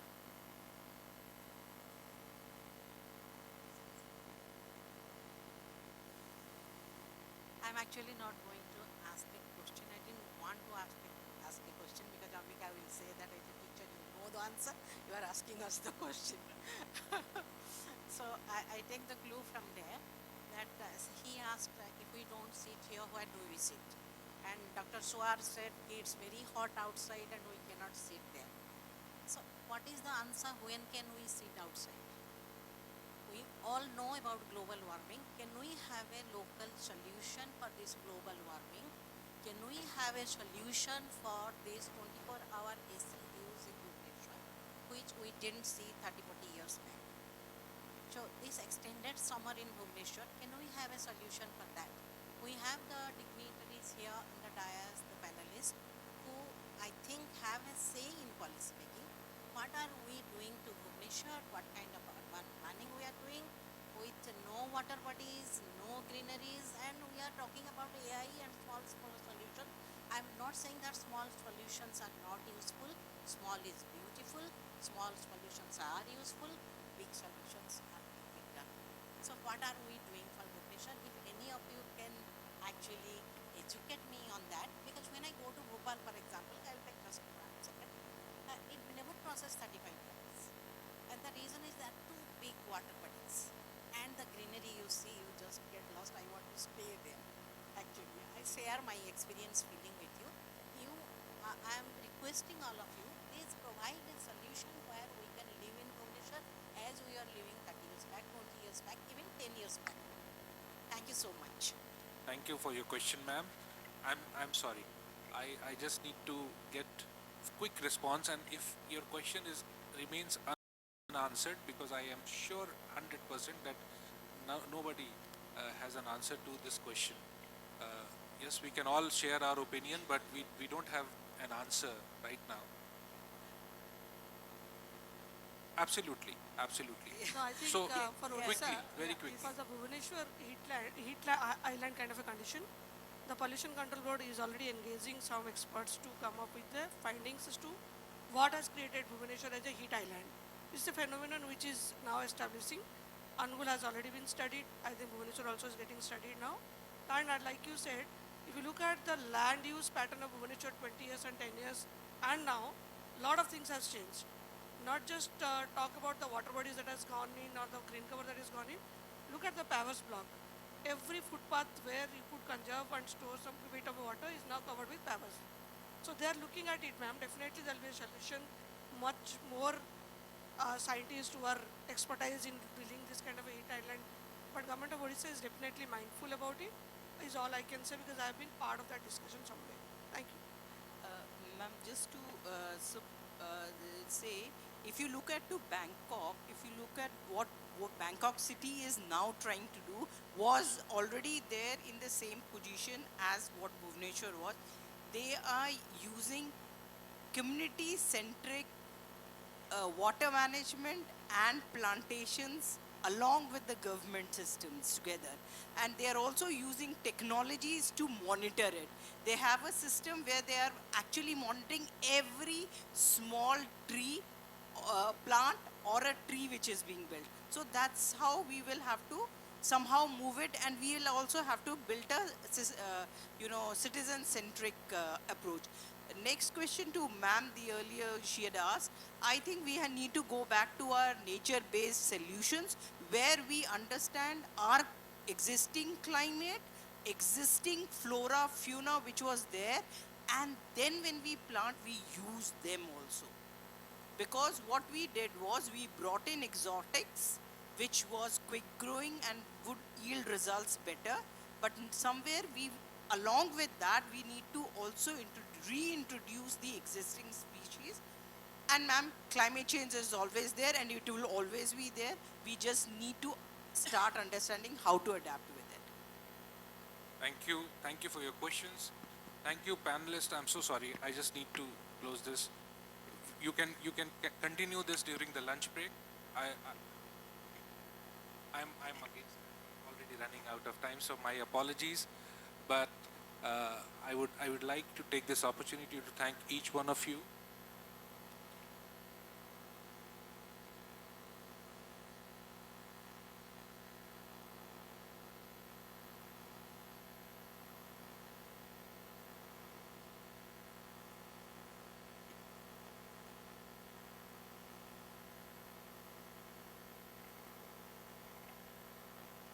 Sir, point taken. Point taken. Point taken. Point taken. Your point is taken. I would really apologize. I cannot spare another minute for this discussion, but please continue to have this discussion during the lunch break. Take this opportunity. Thank you so much, all of you. Pleasure having this interaction. Thank you, JSW. Thank you, Times of India, for this opportunity. And please visit the website which was mentioned, and try and spread this on social media as well as speak to your friends and colleagues so that we have more applications. Thank you once again. Would like to thank all our panelists for the enriching discussion, requesting them to please be with us on the stage. I'd now like to invite Mr. Prashant Biswal to kindly join us on the stage to hand over a small token of appreciation to our panelists.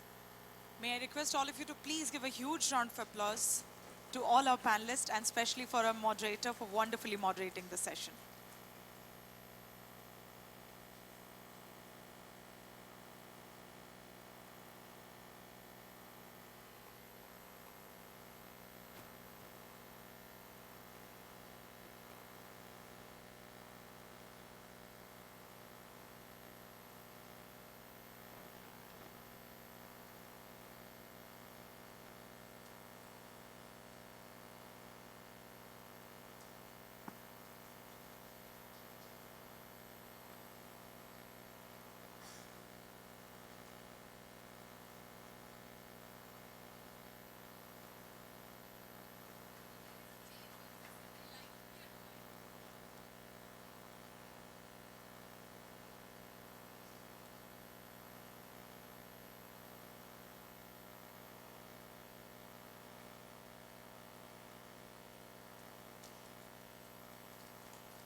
Lunch break रे पानी आ गच उपर जेते समस्या अछि स्वप्ना आ आभा दी जण सब answer देबे.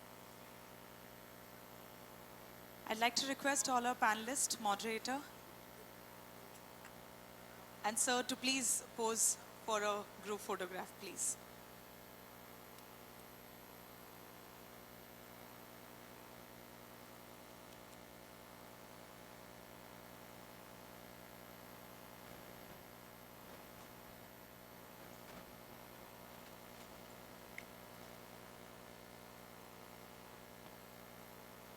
Thank you so much once again.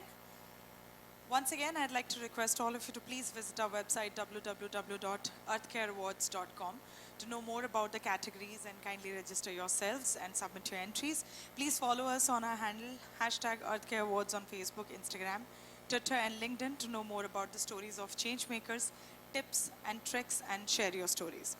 And now we are absolutely privileged to invite Gram Vikas, which is a proud recipient of the 10th Earth Care Awards under the category of Community-Based Climate Action for the community-owned social and agroforestry for protecting and rejuvenating water sources project. Can we have his AV before I request him to join us on the stage, please?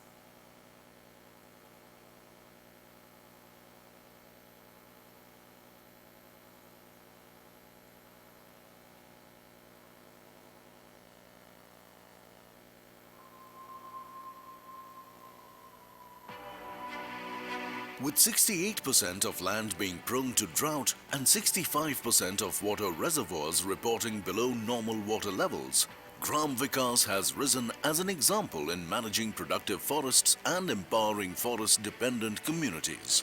We dug 10 by 10 feet WAT, that is water absorption trenches. After we dug the trenches, the runoff rainwater flows down at great speed and flows directly into the trenches. This way, the runoff water does not reach the lowest level but is contained in the trenches and seeps into the ground. Gram Vikas, which translates to village development, has been working for the well-being of Adivasi and marginalized communities in inaccessible rural areas since 1979. We mobilized the communities to address this issue, which required them to make changes in the way they took up agriculture, the way they treated their forest land, the way they handled slope land. We were able to mobilize them and help them with technology and knowledge inputs and bring them together on common platforms at the village level to take up steps to rejuvenate their water sources. Their vision is an equitable and sustainable society where people live in peace with dignity. Gram Vikas has fostered partnerships with village institutions and communities. Restoration of forest ecosystems has contributed to rejuvenation of water sources and enhanced the carbon sequestration potential. Continued promotion by Gram Vikas of intercropping in the plantation land with oil seeds and pulses has helped in generating additional income and sustaining the livelihood of farmers and Adivasis. Right now, cashew is being sold at 100 rupees a kilo in my village. In our village, if all of us are united and think alike to care for the trees planted by Gram Vikas, then we can hope to earn 50,000 rupees a year. The trees have grown big and are bearing fruits which are being sold now.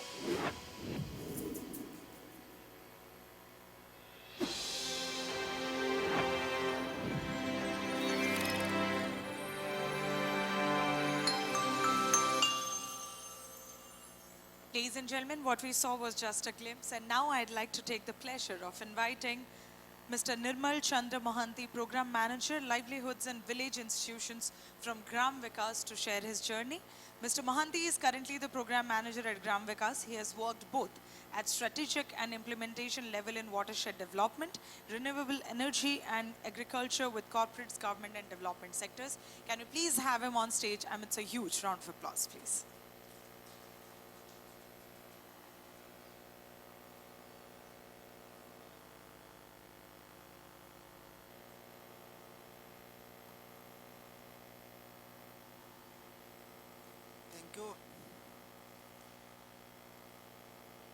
Thank you, JSW and Times of Group of Times of India.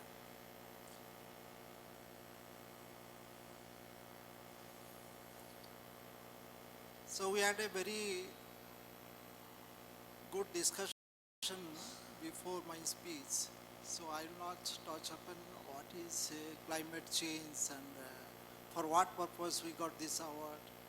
Many discussions are there. I will start with just a line of Atharvaveda 13th मंत्र का एक line है,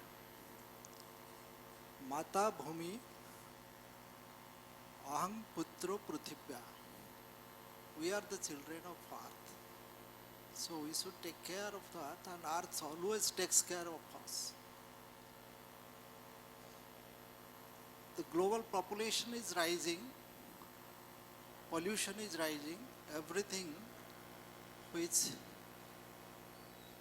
affects the earth and nature is there. Still, earth has the potential to bear us because it is a mother. Let me just touch upon a little about for what purpose we got this award and about this Thwamul Rampur experience. And I will just spare 5-10 minutes about after getting this award, what is the next step we have done which will contribute to these climate positive efforts.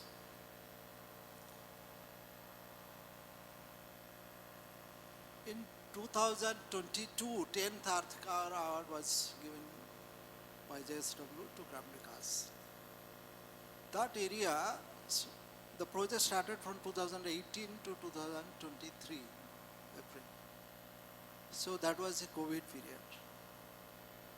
So just imagine to have the community institutions, build up the community institutions, have nurseries, convince the people to work there, convergence with the government, how difficult road was there.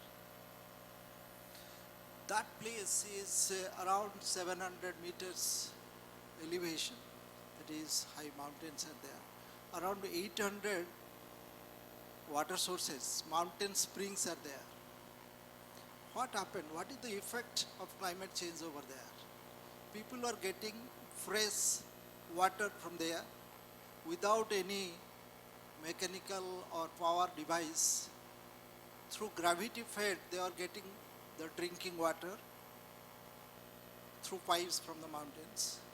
Many might have seen the Grambika's model of this. They are getting their fuel, fodder, and food from the mountains.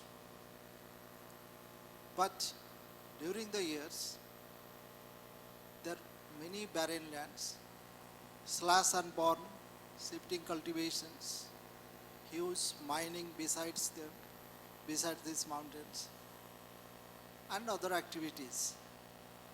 Their life has changed. Who is the culprit? I'm not going to discuss on that.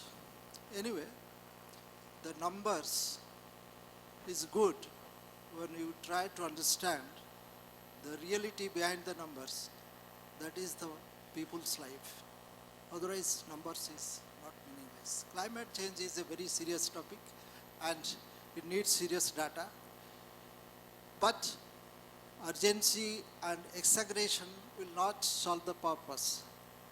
There is huge talks everywhere, but the time has come to take actions. Sometimes we just neglect very slow change is a no change.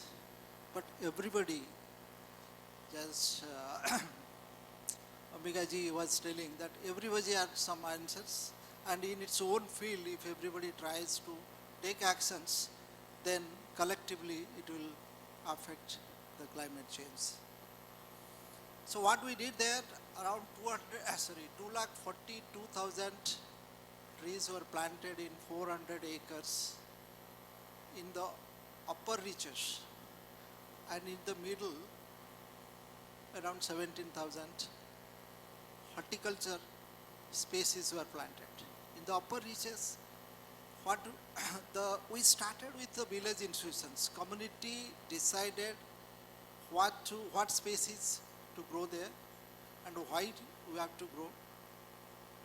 We just provided the technical expertise and facilitated the strengthening of that community. So trenches were built, these diversion burn structures were built, forest spaces, fruit rearing things, those spaces were chosen.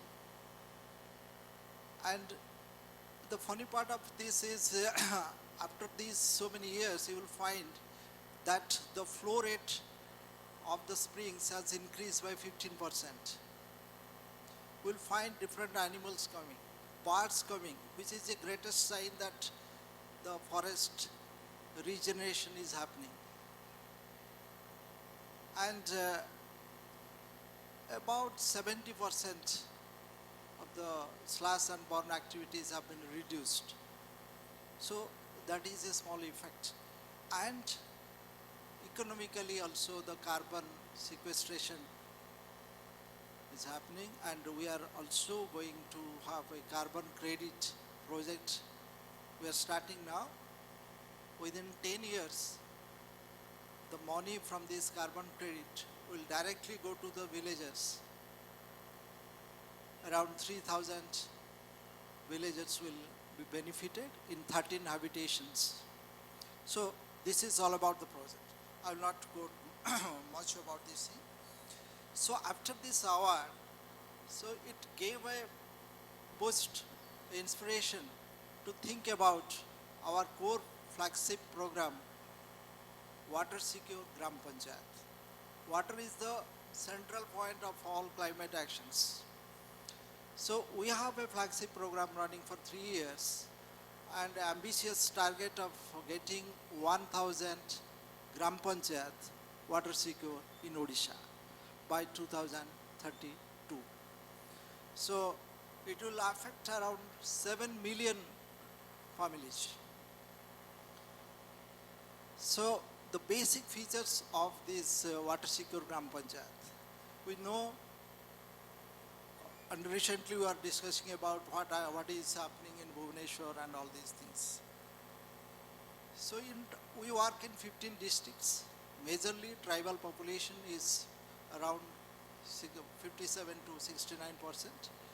Kandhamal, Gajpati, Kalahandi and Ganjam in tribal belt. So what we want to do there, we first build the communities, they will take the decisions, and it will have 4 pillars. It is based on 4 pillars, this Water Secure Gram Panchayat program. Equity and resilience through water, prosperity through water, sustainability of water, and safe water. These 4 pillars brings us this idea of Water Secure Gram Panchayat. We use the technology, and in future also AI will be used, where what will be the features of this Water Secure Gram Panchayat? When we will say that this Gram Panchayat is water secure, for that we have a baseline. How much water we have in the subsurface area and the surface area. For that purpose, we are introducing a water passbook. What is that water passbook? We just take the groundwater monitoring, water source inventory is taken, what are the water sources available in the aquifer, and continuously, it is a continuous process. So groundwater monitoring is taken off. We just measure this water after the rainfall, how much water layer is there, and after the rainfall, what is the water layer.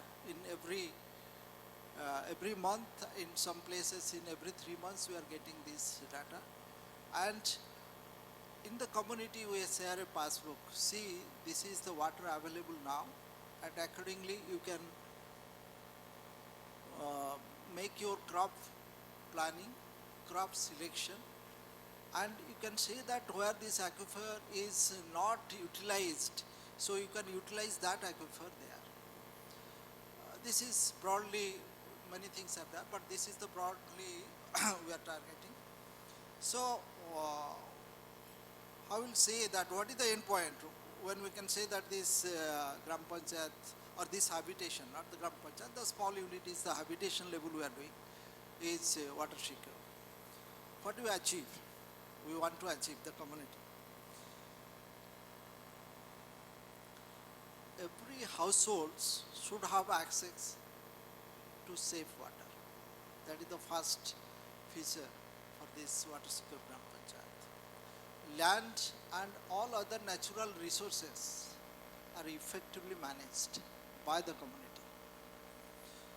Then third point is producer collectives are strengthened and they increase their income by using all these natural resources with leveraging from different technologies like this automatic weather station. We are currently around 18 or so weather stations effectively monitoring, and technology and data leveraged for better use of physical and natural resources. So we use the technology part here, different technologies and the data management systems are being used. Then the vulnerable households access to social protection schemes and there is equity in the distribution. They participate in the development process at the village level. So village development committees have been formed at the GP level. We have Gram Panchayat, GPCC coordination committee which supplements to the panchayats to get their GPDP and their planning, all these things. Everywhere the community has a say. And the last one, the women, children gets positions, decision-making positions in all these layers of committees and they have a say in the development process. If that is not there, then it will not be inclusive. So very few people will take the decisions and it will be imposed upon this. So, I forgot the youth. Women, children and youth. Because many of we are working around 2000 plus villages and we have village development committees, but we had a great study of 1 year to think that what is continuing, what processes are continuing and we should take it forward and what new changes we have brought in. So we found that the youths in the 20 to 35 years, many are towards migration and many are not participating effectively in the decision-making process of the village. Only the older people, they are continuing all these things. So unless we take the youth besides all these development processes, decision-making things, then things will not work. So we have 3-4 other programs for the youth. So in our WSCP, that is a major youth, children and women we have put it. This is the way forward. Once again, thank you JSW and Times of India giving me these opportunities. Thank you. Thank you so much, sir. All good wishes and more power to you and your journey as a climate change warrior. Thank you so much. And now as we move on to the last but the most exciting segment of the day, I am absolutely privileged to invite Mr. Ranjan Kishore Panda, Waterman of Odisha, convener of Water Initiatives India convener, Combat Climate Change Network India, to deliver this special address. Mr. Ranjan Kishore Panda is a sociologist by education and has more than 3 decades of experience facilitating several initiatives starting from grassroots to nation as well as South Asia levels to promote water, environmental conservation and climate change related initiatives and advocacy. He is popularly known as Waterman of Odisha and also as the Climate Crusader in India. Ladies and gentlemen, may I kindly request all of you to please give him a huge round of applause as he is here with us for his special address. I don't understand people in the lunch. Thank you so much, JSW Foundation, for inviting me, and I'm really delighted and honored to be with colleagues, my friends, very dear friends, Swapna, Aba, Ambika Bhai and others. And they're more knowledgeable people than me, so I think I have nothing more to say. But then I have a question. Is it okay to continue in English or I can switch to Oriya? Whichever. So, know how many people don't understand Odia. Everybody understands Odia. So I'll make a mix of, So more कामटा basically अच्छी जो कामटा एवं पर्यंत है मुझे करी भाषण मारिवाटा बाकी समस्त तो काम कथा कहले तो मु भावुची there is something called a vision exercise तो हुए तो गोटे छोटिया स्टोरी रो आरंभ करी recently one of the leading newspapers of India they were looking for stories for grassroots change makers and they asked me a few names to suggest. They were going to make a feature and I gave a name of few people. You know, among them was a woman who has preserved seeds, indigenous seeds varieties. And then this team sent this story along with others to the editorial team, and they rejected this particular story. They didn't find a climate change link in a seed story. So I think I want to start my presentation from that. There are, you know, we have been talking about many words, many terminologies in climate change, but normally we don't try to understand these terminologies. Everybody feels that everything that is happening around is a climate impact, and everything that we are doing is actually a climate action. So I think when we are talking about adaptation, mitigation, resilience, we should understand that which kind of, because the lady from I think Water Resource Department made a very good point. She was trying to say something, she asked a question, and that exactly where we are supposed to think. That are we doing something in the name of a climate action which is actually going to destroy our actions further? And that exactly where there is a thin line. There is also a thin line between how to understand climate impacts. For example, many people feel, I always say we are a reactionary society. आमे समस्ते ओडिशार जलवायु परिवर्तन विषय कहला बेलू speaker माने कहले विथ ऑल समस्ते बट आमे कहला बेलू समस्ते भावु cyclone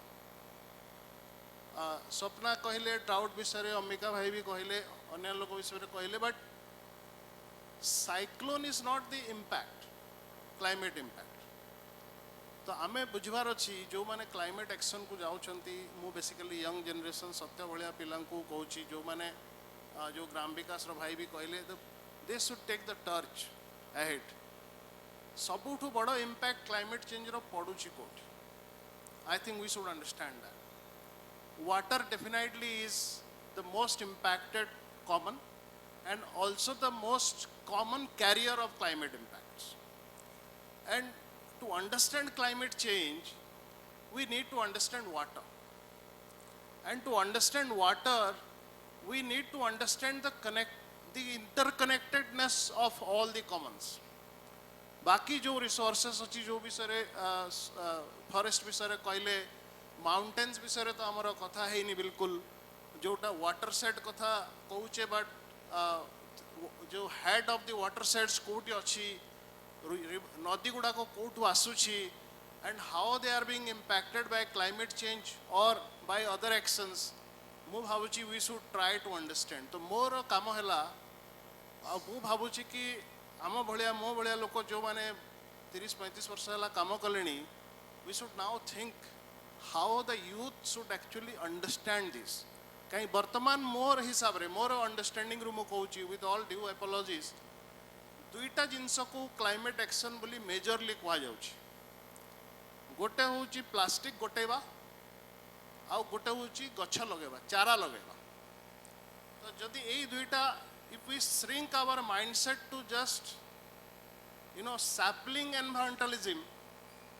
and you know picking up plastics from sea beaches जो आमे भी करूछु आई एम नॉट सेइंग कि आमे करूने किंतु आमे एक्चुअली सेटा करूछु कोन पाई केबे भी हमर यूथ बा हमर groups of people who are cleaning the beaches केबे भी तापर देखुचंदी कि से वेस्ट जाउची कोठी is it coming back again to the sea through microplastic route तो मु भाबुची हमको सही लेवल रे वर्तमान चिंता करिवार अछि because somebody said it very rightly I think Ajay ji said कि आम पाखे समय ना it is not that it is going to happen it's already we are in an emergency we are now not talking in the language of climate change now we are talking in the language of climate emergency we are already inside the emergency we are just being churned inside it जो heat wave कथा कहा जाउची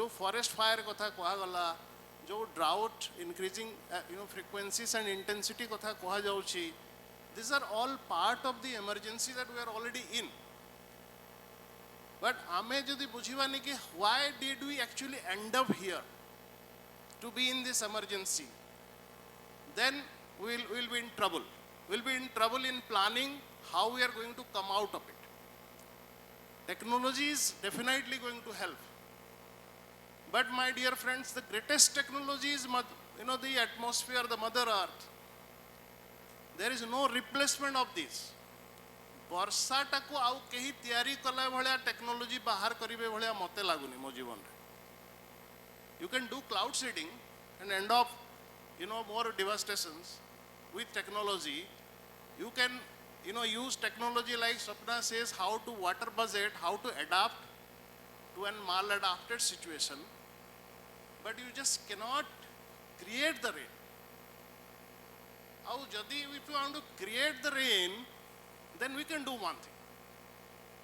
We have to understand how the rain is created. Someone was rightly pointing, some species planted some time ago is actually going to disturb the monsoon's movement. Similarly, a large part of these flow irrigated canal systems in India have also been causing these extreme precipitation events somewhere. So, amku bujhibar achi ki whether our climate action is actually well informed or it is just a reactionary thing. If we are just being reactionary like we normally do, jaundice heigala, sange sang total system lagi padibo, taku ame kemti, but after that our children don't know what is jaundice, what is water quality, how to monitor water quality with all these low cost technology. तो आम जो regular basis रे मु पानी को चिन्हुनी, जदि regular basis रे मु जंगल को बुझा को चेष्टा करूनी ताहले how am I going to demand a forest that is exactly is the thing I can always plant a sapling and take a picture but that is not going to solve the problem because mitigation if we are talking about mitigation then it is not only the industry which is responsible globally that carbon emitting industries it is also we who are destroying the forest. That's where also the emission comes. Your emission is also coming from your crop fields. जो rice, जो प्रकार we are promoting, जो गोटे कथा से कहूतिले, I was being prompted by my mind to respond what I was sitting there. कि desert रे वर्षा होची, but desert रे तो हमें नर्मदा रे डैम करी कि राजस्थान रे second wheat producing field हमें create करूची. We are already, rebalancing the way nature thinks. And the second thing we are doing is we are already trying to be in a hurry always. Nature doesn't work like that. Nature doesn't work like social media likes and reposts. आज मैं post कर देली, 50 जन like कर देले, I am so happy. आज plant sapling कर देली, काली सकाळु जो plant टा बढ़ी गला, मु भावुची that is creating a climate adaptation model. No, what Gram Vikas is doing, it is not कि आजी पहाड़ रे कर देले, अब काली गछा उठी गला. It's a process. 30 years, 40 years, गोटे जंगल को लागिबो to become something called a climate resilient forest.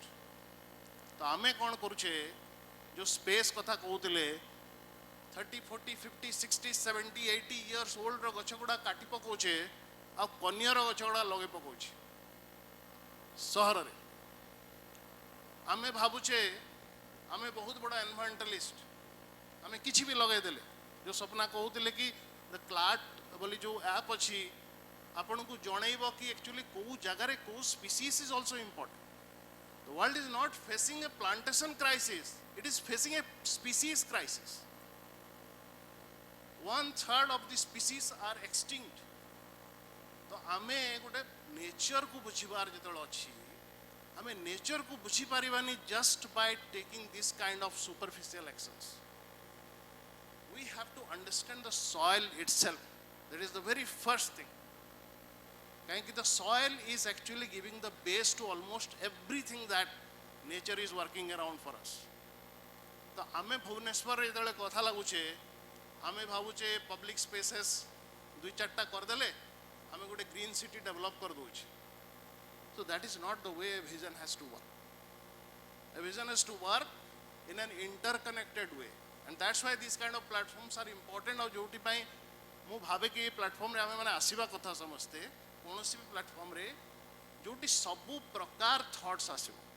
Technology very important, youth very important, forest very important, ocean blue economy very important, but at the base of it is the real technology, the interconnectedness of nature.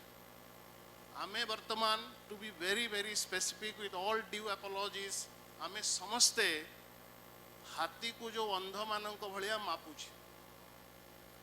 मु सेठी गछ लगे दूची, से सेठी plastic उठे दौरान, से सेठी पानी रो करचंती, but आमर जो convergence is missing unfortunately in the government system as well. Climate action plan Odisha रे first, but do we really know को से सबु department से action plan संगे integrated अछंती? We should start understanding, because as civil society, as youth, आमे समस्ते निज निज काम करूचे, but we have to also start thinking where the policy is working. And climate action is not only this digging a pit somewhere, doing a plantation sapling somewhere, doing a pond revival somewhere, which is all great. But that should be part of a system. That should be part of a watershed, someone said to this. That should be with some approach. Mahanadi upare Chhattisgarh Odisha ro jhagda hochi, but conservation upare cooperation hochi ki seta ho. हाँ मु कही दिए ना मु phone करवा लोक नुह ना मु कहूँ हाँ ना मु एक्जेक्टली मैडम मु एक्जेक्टली सेटा कहूँ मु कहूँ आमर चिंताधारा. We are basically, I always say everywhere in the global platforms as well, we are basically fighting a perception battle. आमको 30 वर्ष धरिकी शिखे दिया कि गछ लगेबाटा गोटे green action, which is wonderful, but sapling लगेबाटा जे सबु प्रॉब्लम रो समाधान सेटा नुह. प्लास्टिक आनिकी फोपाड़ी देवाटा सबु समस्यार समाधान नुह. मो घर जदि प्लास्टिक बाहरुची से माइक्रो प्लास्टिक हेकी समुद्र को पहुँचब. 4टा यूथ 100टा यूथ 2000टा यूथ 30टा ग्रुप मिसिकरी जिते चाहिए भी एते ट्रक लोड रो प्लास्टिक को सफा करि पारिबे. तो मु जदि प्लास्टिक रो व्यवहार बंद करिवार रास्ता न बाहर करूची बा ताकू टेक्नोलॉजी एंटरप्रेन्योरशिप मॉडल रे वेस्ट टू वेल्थ कहते जो भी हिसाब रे मुझे ताकू वर्तमान एलिमिनेट करने को चेष्टा न करूँ, it is not going to be plastic. Similarly मुझे एक्जिस्टिंग नेचुरल फॉरेस्ट को प्रिजर्व न करिकी मुझे सैपलिंग लगे कि तार सब्स्टिट्यूट बाहर करने को चेष्टा करूँ, then I am also in the wrong direction. मु कहूनी कि जंगल कटा जीवनी, मु कहूँ तार प्लानिंग कौन हवा कथा, कोटा बंचा जाए पार. व्हाई इट इज सो कि भुवनेश्वर रास्ता बनैला बेलू मत सब गछ काटवाटा फास्ट कौन पाई माने am I such a challenged planner that I cannot think to live with trees? No, exactly.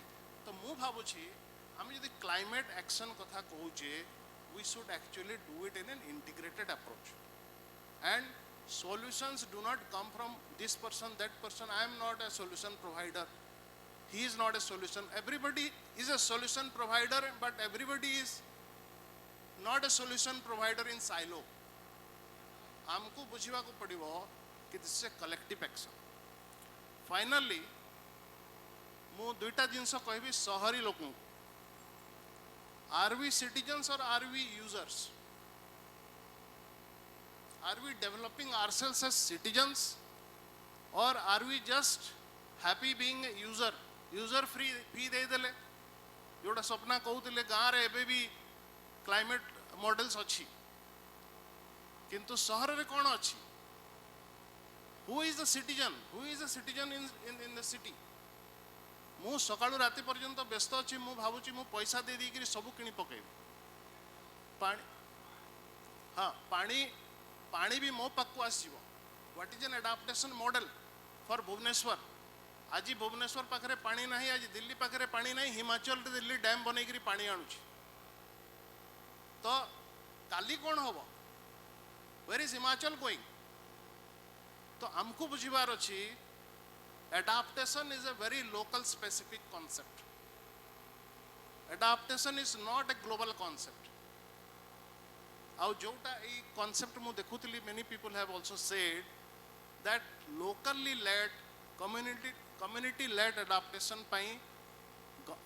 एबे सिटीज भी काम करियो पड़ियो केवल गाँ मानक ऊपर आम रेस्पॉन्सिबल दे पारिबा कि जंगल रखिबे गाँ वाला किंतु आमे जंगल काटी आमे सब बेले तांको दोष देदेबा तमे तो जंगल काटिदेल किंतु भुवनेश्वर रे आमे जंगल रखि पारिबुनी there is no space because every inch of the land is very valuable monetarily किंतु एबे जो पिकनिक सीजन आसीगले आमे जंगल को जीवा रिलैक्स करबा पाई because we don't have the forest anymore so we go everywhere Simlipal Chandaka X Y Z Nandankanan je joti jai paribe nature ku jaigiri to heal their brains 1 billion people in the world are suffering of mental health because of the lack of these green spaces.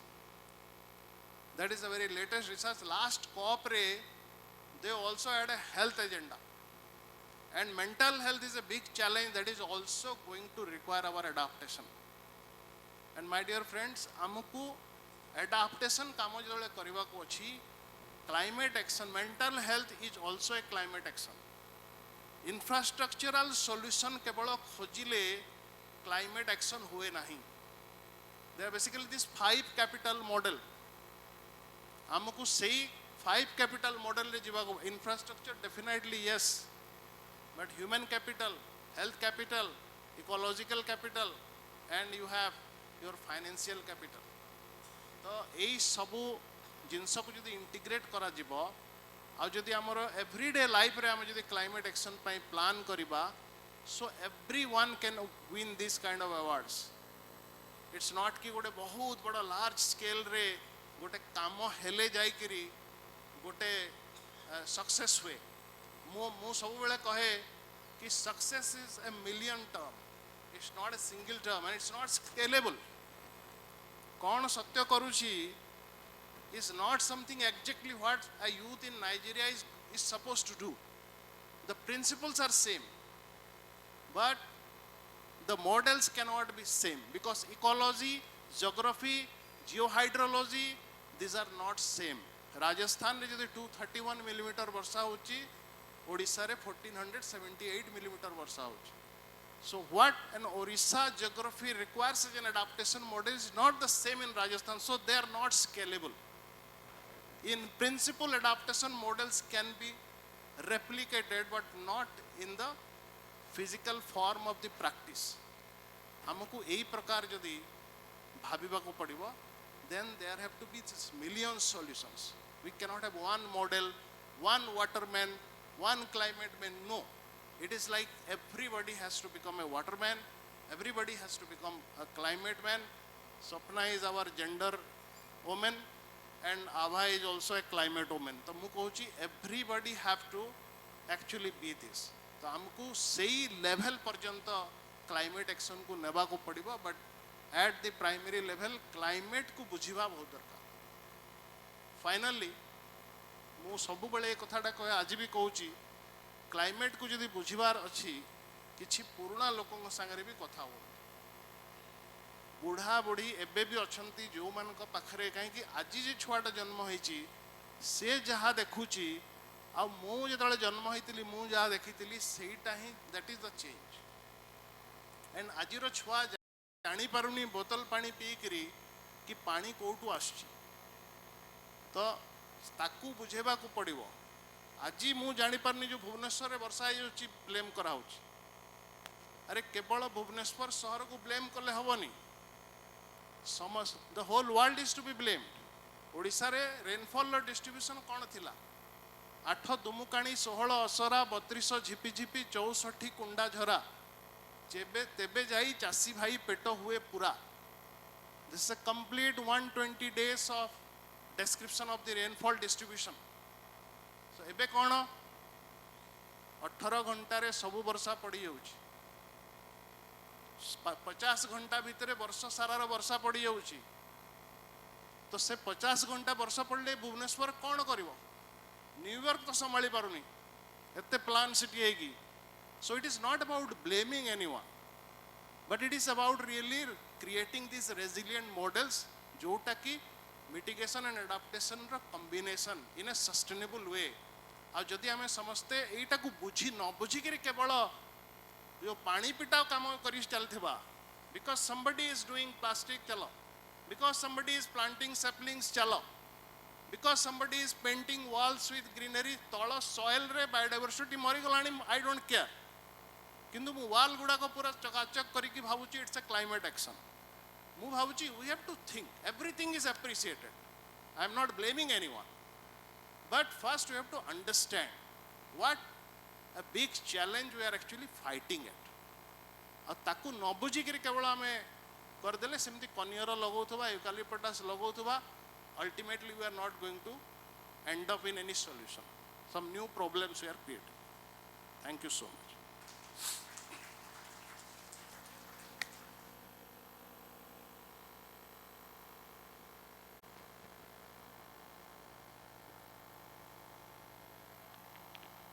Check.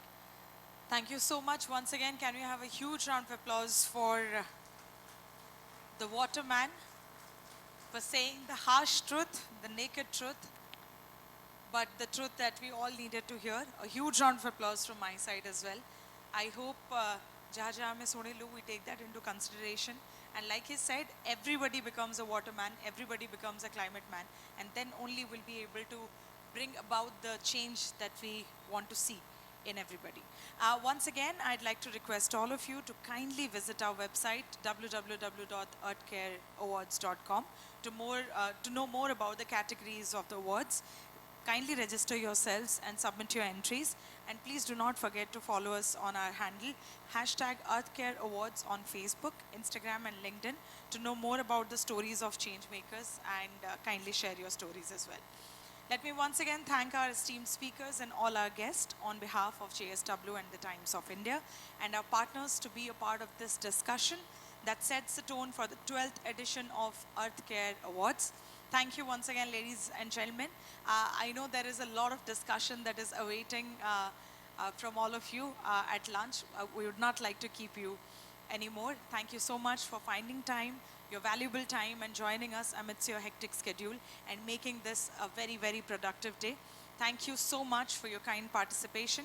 I'd like to request all of you to kindly join us for lunch. Thank you so much. Have a great, great day.